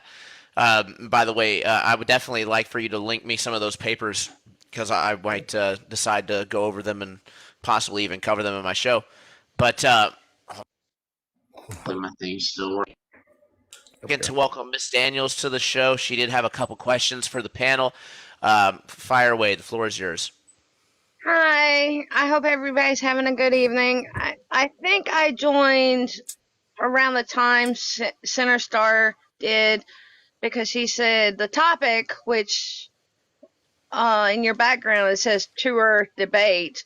I don't want to debate. I just want to ask a couple of questions, and I don't want to rebuttal. I just want to hear, a few inputs from you 5. But anyway, okay. Before the Antarctica Treaty was signed, if you look in an encyclopedia from 1958 or maybe it was 1954, they talk about that the Earth is not a globe. They talk about, and like I said, I don't want to debate. I'm just asking questions. Let I'll me be your finish. Huckleberry on this. I know exactly what you're talking about. Answer. Well, let me Okay, finish. Let me finish. Okay. So that was in 1958, 1954, whichever year it was. And then Neil Armstrong he came, back in the day in the like 70s, if I'm not mistaken, because I was born in 77, so I'm young. But he came and said he and it was Neil Armstrong and anyway, they admitted they could not lie to people anymore. Plus NASA, who are the scientists of NASA? They're the people that did not go to trial for the killing all the Jews. I'm getting tired. That's a trigger word on live. Well, Try not to use that word. I'm sorry, but I didn't mean a trigger word. I'm just stating facts. The Holocaust. We know what happened. I'll continue. And have any of us ever really been up there and did our own scientific research, or are we just listening to what has been put? Also, if there's if there Hold on, 5 is, questions now. Yeah, yeah, let me answer your first question, simple. if you don't mind. Why do we call it outer space instead of upper space? And my last thing, we all know about gravity. If you put your hand on questions, if you put your hand on a ball, because a plate doesn't mean it's a sphere. It means it's round at the top, but the bottom is flat. If you put your hand on a ball and you walk your finger, if somebody goes in a plane from North America down to China, that means that plane's upside down if you don't take your finger off the certain path. So, And Okay. I'm done. So on the first question, I'm really familiar with that. In 1958 and before, the encyclopedia stated that there was an atmospheric ceiling at about 1,200 miles up, 1,200 to 1,200, 12,000, not 1,200, 12,500 miles up, something like that. You'll have to double check it. So it said that this was proof of a dome, and then that was taken out. I believe, and this is coming from Hollow Earth understanding, is that there is a polar opening at the South Pole. The land does not dip until it gets to that hole and it's jagged and it drops in, but the atmosphere does dive down into that hole. So when they were reading that the atmospheric ceiling was low, there is a possibility that another way to look at that information is that the atmosphere was diving into the South Polar opening versus it being a dome at some distance out there. So there's 2 ways to look at it, dome or hollow earth opening. So there you go on that one. Anybody else care to tackle any of the other questions she had? Because it was mostly about outer space and why we don't call it upper space and things like that. I'll take the up down one, and I'll leave it to you, Seth, because I don't remember the other one. But so according to theory, that's pretty well established and validated by a lot of data for centuries. Down is relative to the direction of gravity, so towards the center of the Earth. So that doesn't the center, and so it's outer space, which is away from that direction. So we live on a ball, an oblate spheroid, and space. It is embedded in space, and so it is outer space. It's outside of our atmosphere, and down is towards the center of the Earth. that's the point I wanted to touch on because, frankly, I don't remember all the other points you brought up. If one of you remember, maybe we can discuss Something about NASA. So NASA, as we know, a critical player in the United States rocket and missile program was a scientist, an SS officer that was brought over, Werner von Braun. Not just one. Well, Project Paperclip brought over whole entire departments. Russia and the United States just said, okay, boom, we're going to take these, and then they just kind of split them up. Yeah, you're right, Tribune. I put von Braun because he was kind of the lead scientist. He was the innovator. He was an SS member too, and people just skate Look, past that. It's like you don't get to be an SS member without getting your hands dirty, and they just skate past that. Like, oh, he had to. You don't know. It's like, no, dude. You don't know. Nobody If I skates may, past he that. actually They didn't know took him anything and put about him in North rockets either. Alabama. He was actually he was a psychological like a like a soldier. He was like So- a psych officer. Just two things to point out. Number one, just because, look, and before this comes off the wrong way, you know, Oskar Schindler was also an SS member. So a lot of people in that time period were forced to be a part of the party to survive. Am I saying that that guy was a good guy and he didn't do anything bad? No, I'm not saying that at all. But just some perspective. But my second point is... Nobody in the SS was just getting by, my friend. I agree. I 100% agree. But my point is that is the U.S. bad? Yeah, they do a lot of bad stuff. I can go on and list all the bad things the U.S. government has done. Some of them. I guarantee the worst thing they've ever done is make you believe you were on a ball. I'm not kidding that about is not that. the Really, worst thing. Trey? That's the worst thing? That's the Well, worst thing. How has that negatively affected your life, Trey? I would say that has positively affected your life, given the following you have with the stuff you say. The identity crisis, Jorge. Glory to the Spirit of God for that. Oh, God. And But there my you point go. is that There you go.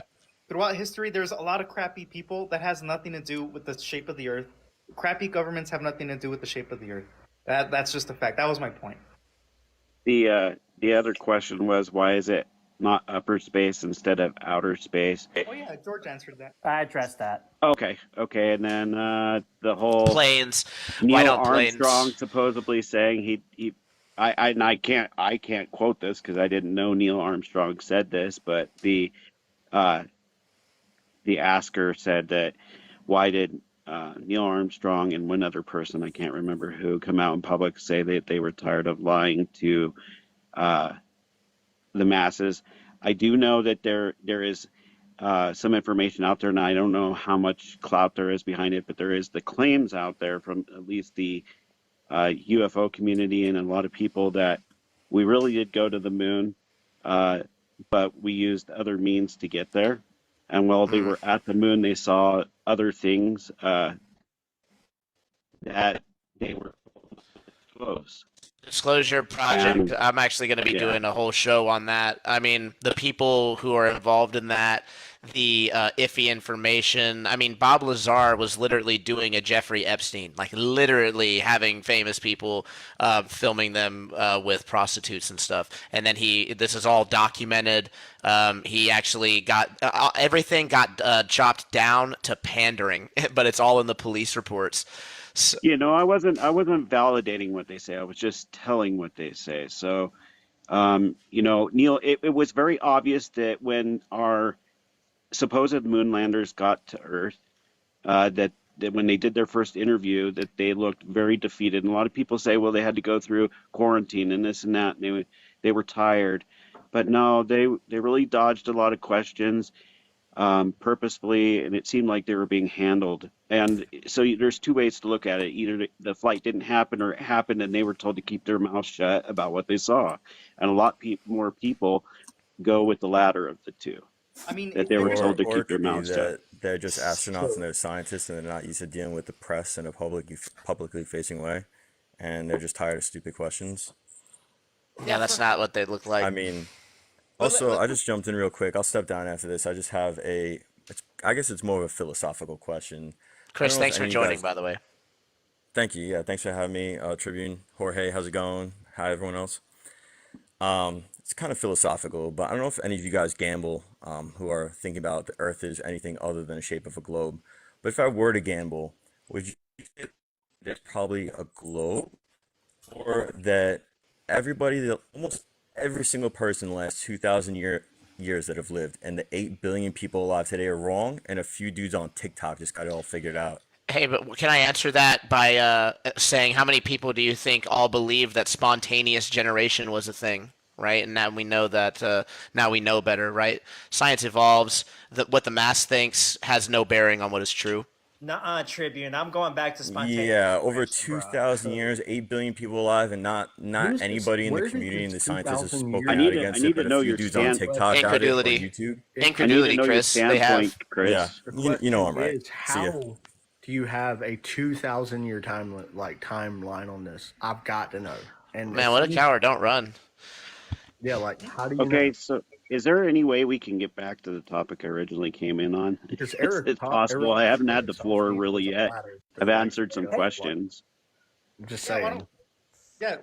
Center, why don't you kick off with a new debate or something? Ask me anything. Well, Fire I away. just I'm not asking. Fire I'm just away. saying when I came in, you guys were discussing the four corners or the square flat Earth, which is what actually flat Earth origins like stem back to, because you had the four corners of the Earth, the four directions, the four winds, and it seems to be only a more recent thing since discovering the globe that flat Earth has now adapted to the circle map, which, by the way, we could make a circle map with the South Pole being the center, but the majority of the land is in the northern hemisphere.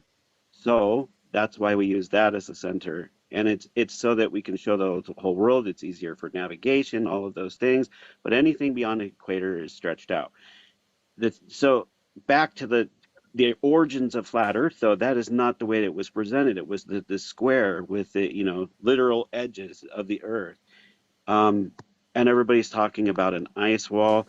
But we can see we have people on TikTok that are in Antarctica. They're well above the ice wall. They're sitting on the ice with the South Polar observation place. They're doing live streams showing the Aurora Australis, which exists down there. That wouldn't exist on a flat Earth. So why are we all set that just because there's a circle map? I mean, why don't we have rectangular Earth? You see what I'm saying? There we do. There's Pac-Man Earth. rectangle maps. Why can't we call it rectangular? Center star. Center star. Let me address this, please, just real quick. There actually is a group of flat earthers, and they're calling. It was called Pac-Man Earth. This was big back in like 2016, and they were using just the Mercator projection with it, and just saying that the sun like did a Pac-Man thing where it just portaled to the other side. So yeah, center star, that is a thing, right? This is something that I run into all the time in these debates, is arguments from incredulity. Just because you haven't ran into it, you assume that it doesn't exist, but it does. I literally hadn't run into that way most of the different Earth shapes, so that's new to me. There's even a triangle one too, which I thought was pretty interesting, where they have the sun like doing a big triangle and then Pac-Maning to the other side too. It's like, man, that's kind of weird, but yeah. So going with that, like just going back to the roots of it, I hear people talking about a dark star all the time, right? The dark star being on the underside, I would assume, of the flat Earth. So there's some flat earthers that believe there's nothing down there. There's some flat earthers that believe there's cavern cities. That's the hollow Earth. Then there's some that say that it's flat Earth with the hollow Earth, but they don't really grasp what hollow Earth is all about. Just a quick thing on that. It's literally a globe, like an oblate, not a perfect globe, an oblate spheroid with a pear-shaped tendency. But it's got the core separated from the crust, and instead of being solid iron like we're taught, it's got radioactive elements surrounded by less radioactive elements and gives off its own heat and light. And it's by no means a dark star at all, but it could influence the gravity of the moon, or at least that's what's captured in orbit as the moon orbits. The core that's separated from the crust moves around daily a little bit, and our magnetic field does kind of the same thing. It moves around in circles daily. Plus, lately there's claims that it's moving at quite a fast rate southward. Even in the last year, it's even picked up speed doing that. It's actually incredibly hard to predict. It admitted that we have trouble predicting it even a few years out, but we have projections apparently that go back 400 years. So we apparently know what happened 400 years ago, and we'll know what will happen within a couple thousand years, but we can't even predict what it'll be a couple years from now. And you are right, it is accelerating, although it does change like very little per day, supposedly. Yeah. Um, And the it flop has is kind been. of random. Oh, go ahead. Sorry, Shreve. I was gonna say the flop can be kind of random, right? We see every 300,000 years, but it's been 700,000 years, and there's times where it's been 100. So No, we we don't don't know have any a of that. really good model for So that, the whole dynamo effect. how do we know which star is the North Star? How do we know Thuban was the North Star if we had so many polar flips? What? Because of the way the Okay, Earth I hate to even bring this up with you, Trey, but the magnetic field may be flipping poles, but the Earth's spin axis is pretty stable. It does precess at around 26,000 years at a pretty big angle, but on any given year, the Earth's spin axis is pretty fixed. Well, I guess that makes sense since the chromosphere isn't magnetic. So, I mean, the sun has nothing to do with it. I have a question for George. And this is a very serious question. We have Polaris, right? And then we have Sigma Octantis, although it's not as bright. That's the South Polar Star, close within a little bit. And I have a really good understanding of like the orbit of Earth and all the science based on the globe model. And so my question is, with it going around the sun like it does, and I know 6 months out that the Earth only rotates so much within 4 hours, so not having opposite day and all that. But with it going around the sun like that, how do we keep that exact same access tilt going around the entire sun and coming back? To me, it makes more sense that maybe we're going above and below the sun's equator, if that would make sense, going up and down. But then I look at the stars in the night sky, and that doesn't support that either. Have you ever really thought about that deeply?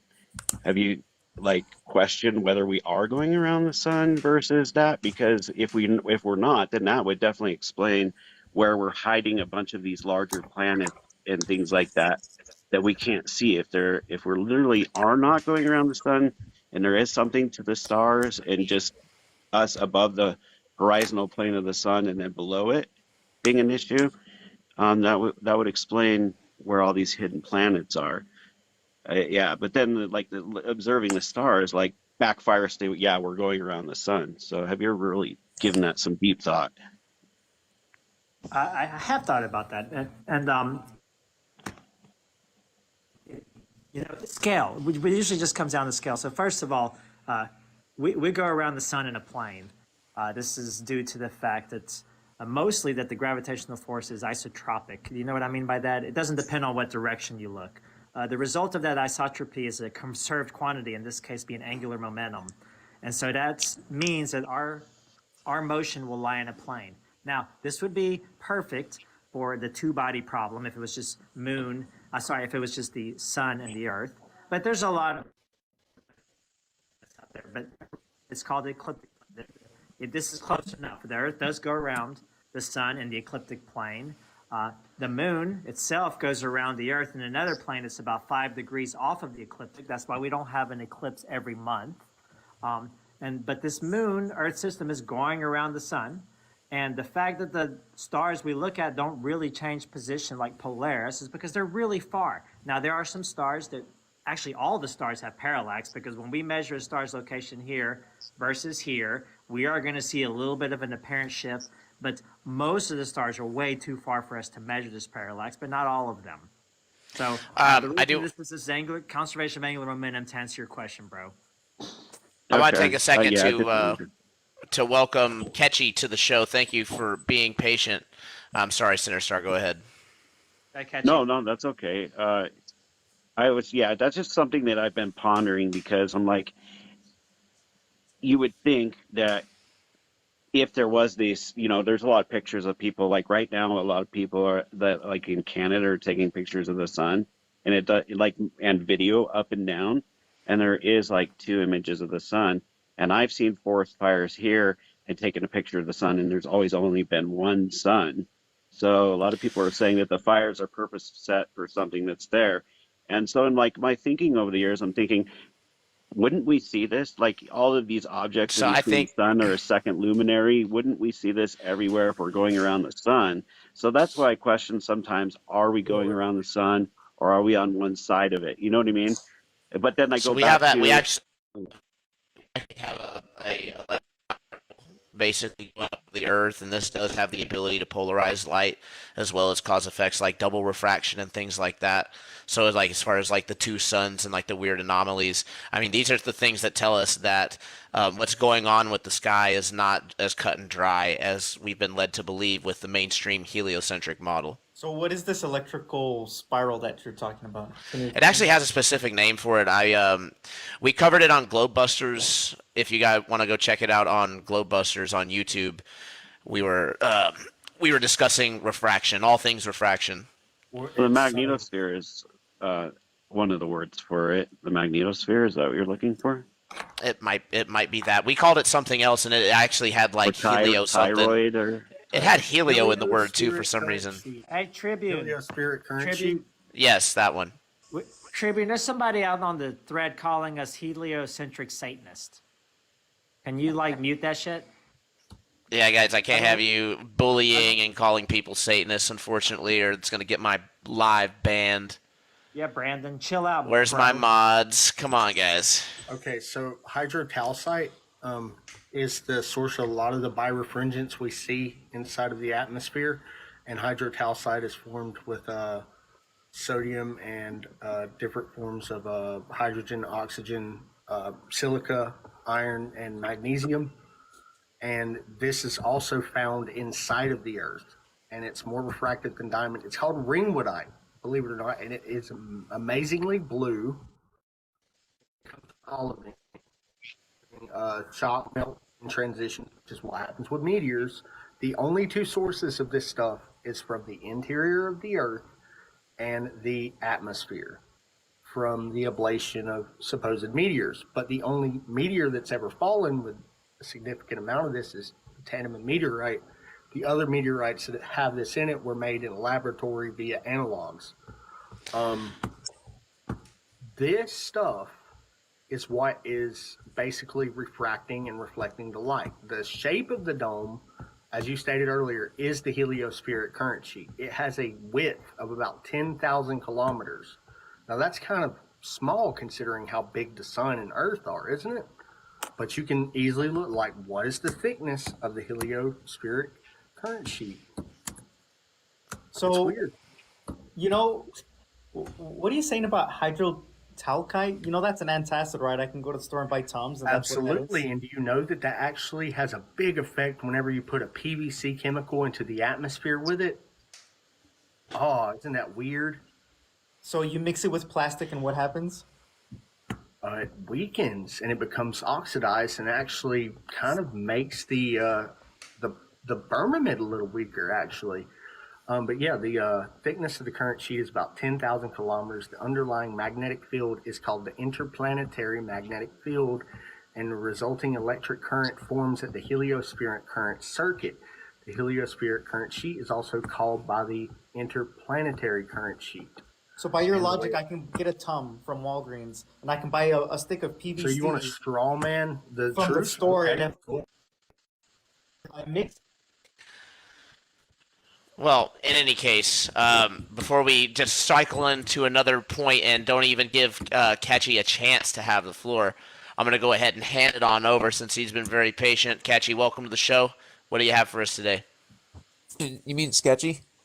Oh, sorry. No, it's all good. That's $ sketchy. There you go. Yeah. Dollar No, I mean, I'm just listening and learning. I don't really have I don't know. There's just too many questions about the globe that I have. I used to think flat Earth was like the stupidest thing in the world until I tried to debunk it. And We'll ask your questions. I mean, no. I think I don't know what I think that the Earth is flat. I mean, I'm on the edge of that. You know, like I can't I can't see it being a globe anymore. I don't see us spinning.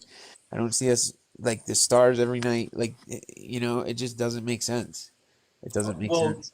Well, just to kick off, a conversation, what is one piece of evidence that you would say, yeah, the Earth is flat? Or what makes no sense to you that you're like, yeah, the Earth is flat? The spinning part. Classic chess maneuver. The spinning part. The stars. The stars in the night sky every night. They're trillions of light years away. How do we see the same ones every single night? Well, we don't, though. We don't.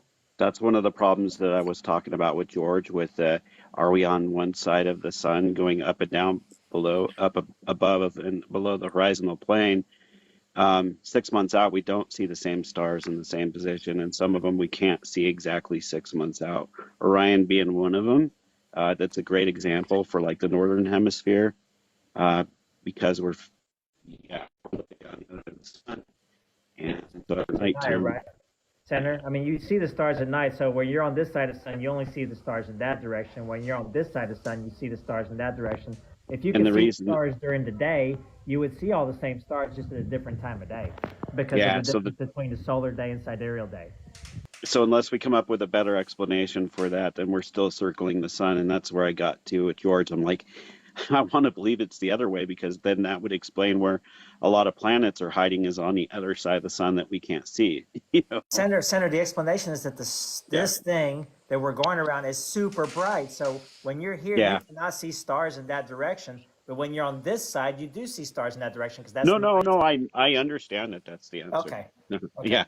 I did want to, I guess, sketchy left. I did want to say that going back to the origins of the flat Earth, a lot of that came from the understanding of what the Vikings were trying to portray, is my understanding, to like and around the time about 400 years ago and back, when the Vikings were conquering and taking over things. They had talked about a land that they came from, and that was like, have you guys ever seen the movie Eric the Viking? Mhm. It's a comedy movie, but basically he sails right over the edge of Earth, and then he lands in like a lake below it, and then they go to the underworld. It's making fun of Eric the Red and other Vikings and Inuits who talk about a land to the north and into the North Pole, and the Bifrost, which is like the lights of the auroras coming through like ice and stuff like that, going into the Earth. Well, they didn't have an understanding yet, like before that. So we're like, oh, it's flat, it's got the four corners of the Earth, and there's a sun under and a sun over. So that's kind of what I wanted to throw out there too, that it's how they perceive the idea of there being a sun inside the Earth where the Vikings came from, versus our sun out here, and thinking, oh, it must be a flat sheet of paper that's square, and they're from underneath the Earth, and where the Odin and all the gods of the Norse gods are from. I just wanted to throw that out there, that that's kind of some of the origins. Whereas on the surface of the Earth, even going further back than that, they were trying to show that it was actually round with their experiments. All the ancient people believed that the Earth was flat with some sort of enclosure or casing, or like realm above it, in the case of the Norse, where you have like the layers of the Earth. Not since the 1600s. 1600s was the last time that people thought that that the Earth was flat. Sure, but Senator Starr was talking about the so-called origins. Was so-called origins of flat Earth, and no, flat Earth is just the base. It's what we started off with. It's what we look out and observe. The 1600s is after the base, so that doesn't matter. But I wouldn't say that was the base. They had the symbol of as above, so below, with two, basically two U's above and below, like two. You could call it a dome or whatever you wanted to, but a line underneath, and then as above, so below, it goes back. But there's a lot of, if you like cross-reference Hollow Earth with the Bible, you get a lot of verses that reference to the Hollow Earth. You reference flat Earth with the Bible, you don't get much at all. And when they're talking the Bible, they're talking about as like Cain was banished from the face of the earth to dwell in it, and everywhere he went, he was going to be. He was going to be.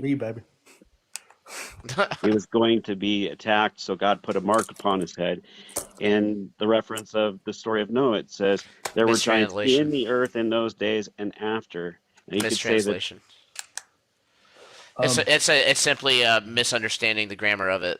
So you're just reading it as in and thinking that it has to literally be like inside the Earth, but no, when they say in, it's literally the same as on in their context. You're just Well, in your opinion, but there's tons of verses besides Genesis no. that Well, say here's the that. problem, Center Star, is that we know where Cain went. He formed a whole nation, right? It wasn't in the earth. It was a nation that then that the Israelites then came back and conquered, and it wasn't inside some cavern or something. It was an actual city on the face of the earth. It's in Canada. But this is a great topic for the true fate debate that I normally have on Wednesdays, not so much for the true Earth debate.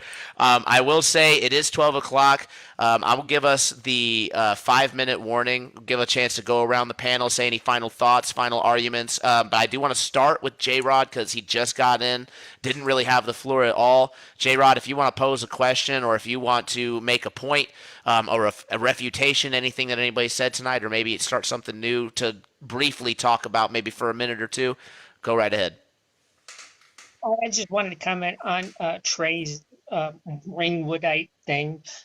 There's been only one diamond that has been proven 0.00001% ringwoodite, and the ringwoodite actually comes from about 80 miles down beneath the crust, 660.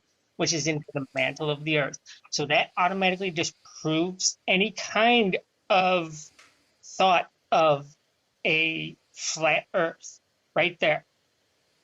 But the ringwoodite layer is how you supposedly get your spherical like shape because of how long it takes your seismic waves to go through it. So you're just going to throw that out the window? Because I thought seismology was proof. Ringwoodite comes from 80 miles underneath the crust. It also can which is be in made the in a lab. mantle. It But you also can't even exists in fathom. whitewoodite.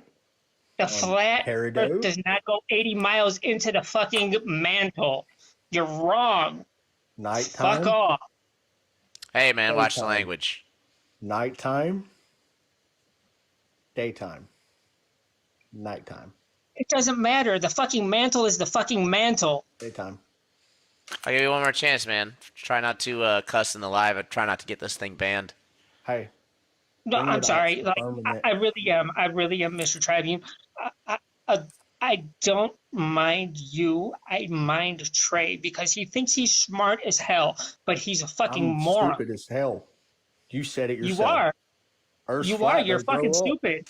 Grow up, bro. You're stupid as hell.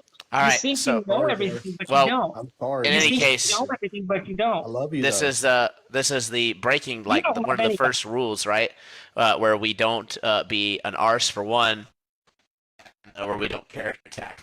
So, also, It's not a I can character attack. appreciate. I'm I attacking I'm attacking his thing about ringwoodite. Ringwoodite is not found in the fucking crust of the earth. Okay, it's found in the mantle, which is 80 miles many beneath the papers crust. Can you find if you just Google it?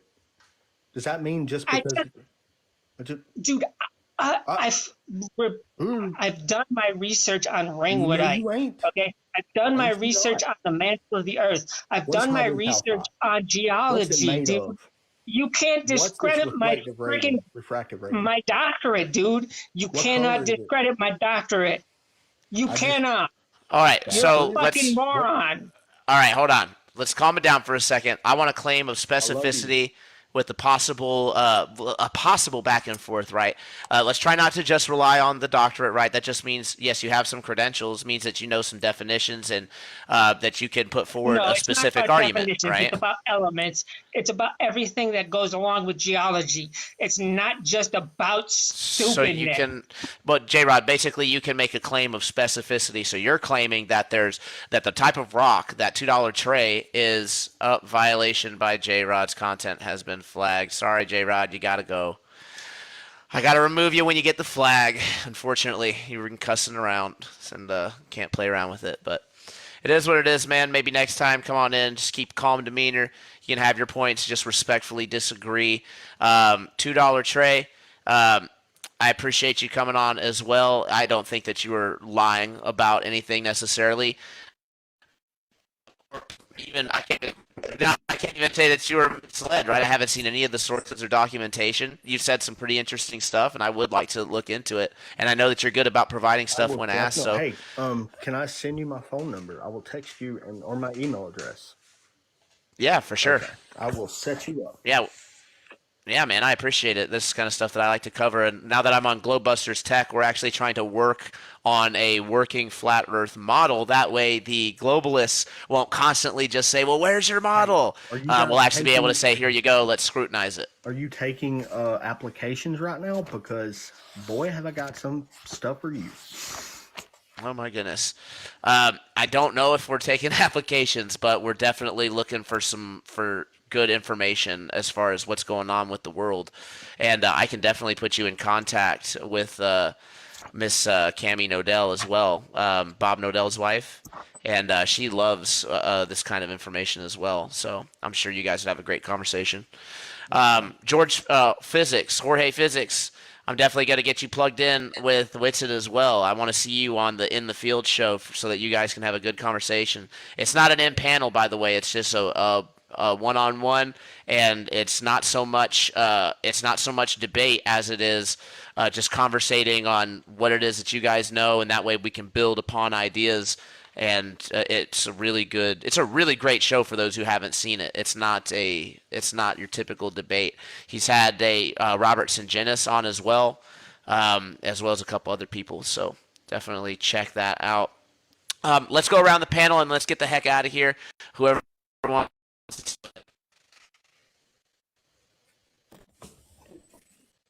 Oh, I got nothing. I got nothing to add. It was fun. It was fun to hang out with you guys. I think Tribune, you're cool. Trey, even though we disagree on everything, I think you're hella cool. Also, I think you're awesome guys too. are I having think a you good guys are all good conversation. sports. Yeah, no, I definitely have a beer with you. I think you're all cool. George, I've been following you for a while. You're hella smart, a lot more qualified than I am, and it was cool hanging out with y'all. Yeah, thanks for coming on, Seth. Great to have you as well. All right, who else wants to take it? I'll go. I can Trey, go. I'll say the same. Trey, I've seen you on some lives, and I think you're a cool dude, man. Sorry, I was getting that, earlier. You're a cool dude. Anyway, skepticism is great, cornerstone of science. Let's keep doing the research. Earth is a globe, 100%. I would put that under foundational knowledge like germ theory and evolution. I'm happy to debate any of those with anybody. But I'm like, let's get rid of string theory and figure out, quantum electrodynamics and general relativity and see if we can move towards a unified theory. That's where I think we want to get to. Thanks for having me on, Tribune. We'll talk about, I'll get with Austin and stuff. He's invited me to be on that panel like you were talking about.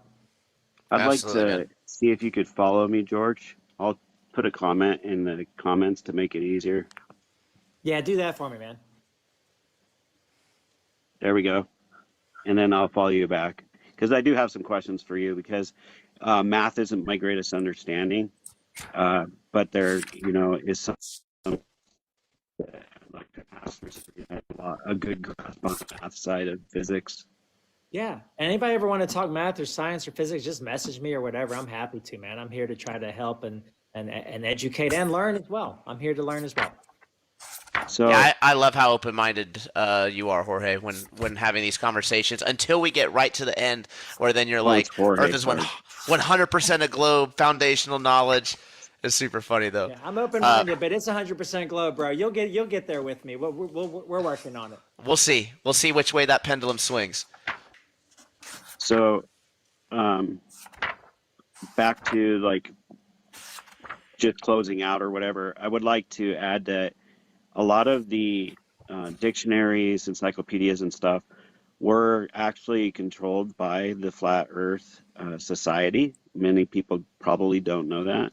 So when you're talking about the definition for a firmament being a dome or a vault, if you look to the actual biblical definition, it's a pillar of light in the midst of the waters that separate the waters from the waters, those under heaven and those above, those under heaven and those above. And where do we have pillars of light on Earth? We have them at the poles. Where do we have fresh water emanating from the Earth is at the poles. So if you look at it that way, you could talk about salt water on the surface and fresh water within from the fresh water aquifer. But we could sit there and argue like in and out and out and in, but it's very specific that they're using those words in and on. They use on in other scripture. So why would they mistake the word in? You know what I mean? That's the Something to think translation. about. No, that's just the translation issue. If you go back to the older ones, then they don't do so much of the interchanging. It's just who was actually doing the translation at the time.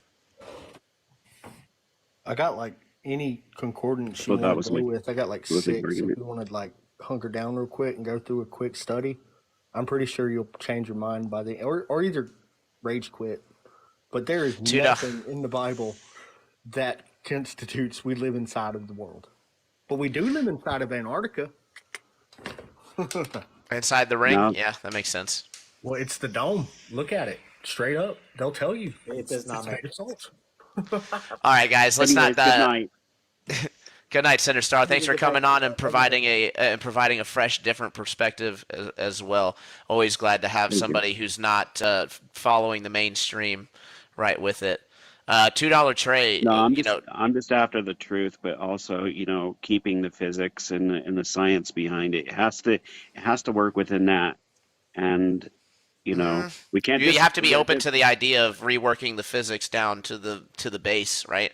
So yeah, some things do Oh, I work, totally, but I totally again, get that. Like, here's an example of how like math may not work in a certain situation. Like if I have two rocks on the table and I ask my students to measure it and estimate the weight without picking it up, and then when they sat down and they all say it's 5 pounds each rock, and then I break the halves open of the rock and one is a geode, the math wasn't wrong, but the amount of matter inside was different. So when I set that geode on the scale, it's only 2.5 pounds versus the 5 pound stone next to it. The math isn't wrong, but the data is wrong, the assumed data. So right? that's a good way to look at it. I understand. Yeah, I agree. Yeah, we're is interpretation of data, right? So a lot of times we agree on what the data is, but then we disagree on what the interpretation of that data is. So, but that's why I love doing debates like this. You definitely learn a lot, regardless of what side of the aisle that you're on, if you're open-minded, right? So, Jorge, I know that you were saying like your mind is being absolutely blown. So, I would definitely like to see you follow up on excuse me, some of this information. But guys, thank you for joining me. It's been a fantastic conversation. We've been going for over 2 hours now, so we'll go ahead and call it a show. Jorge, Center Star, I will see you guys later. If you want to catch the full live, if you haven't, well, Jorge, you've been in here pretty much since the beginning. But for those of you who have just joined us or may have come towards the later half, do know that we have the whole thing on our YouTube and Rockfin. Go and check it out at Troubling Tribune. We appreciate the support. Multiple ways to support the show. You can go to troublingtribune.com to learn more. Thank you guys over on YouTube and Rockfin. Don't go anywhere. I'll be right back with you. Jorge, Center Star. Peace. Peace. Thank you. Alrighty, folks. Let's go ahead and get back on into it. What a fantastic man. Let's go ahead and do a quick shout out for those of you who are still here. We were rocking and rolling for a little bit there, but absolutely fantastic. Have to go back and rewatch that and get those sources from Trey. Should be pretty good. But we got Jeremy Bird, Geo Truthens. Check out cymatic frequencies in water. Oh yeah, that's the old news here, but definitely really interesting to look at. Lord Byron, what is up? PsyOp within a PsyOp, much love. Mischief Brew, nominal. John Osborne, all you guys crushing over on Rockfin. Thank you guys for being supporters of the content creators. And then we also have Boo Ranch, Mario C. You guys are right. Smash that like button. It helps. The algorithms is a great free way to support the show. But also, feel free to check out the Cash App or the Buy Me a Coffee. You can interrupt the entire stream and get me to read a message out loud. What better way to show your support? Besides maybe rocking a Flat Life t-shirt from the merch store. Go and check it out. You will not want to miss it. Nominal, Lord Racer, FE Nation, Shifty Eyes, Shady, Peyton, Longshore, tapping out, my friend. You can't even hear the shout out. This close. All right. We have also Cheryl, Maga, Tiffany Vinci, FE Nation. A lot of repeating here. Let's scroll on.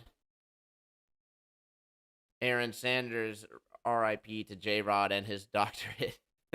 Right. This is super funny. Kevin Doble, what is up? Live music. MC Hip Chase. Kevin Doble. All right, I think we're starting to repeat. Appreciate you guys. If I missed anybody, I apologize, but we can't always get everybody. I love you all the same. Thank you for joining me. We do have a fantastic song prepared for you.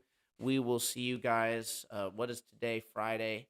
We are going to be doing a show Sunday, Melodome Early Light. Check it out, 9 a.m. Eastern Standard. We got a fantastic one coming for you. And then a Tribune show, 10 p.m. Eastern Standard. Should be an amazing day. But until then, I will see you. Peace.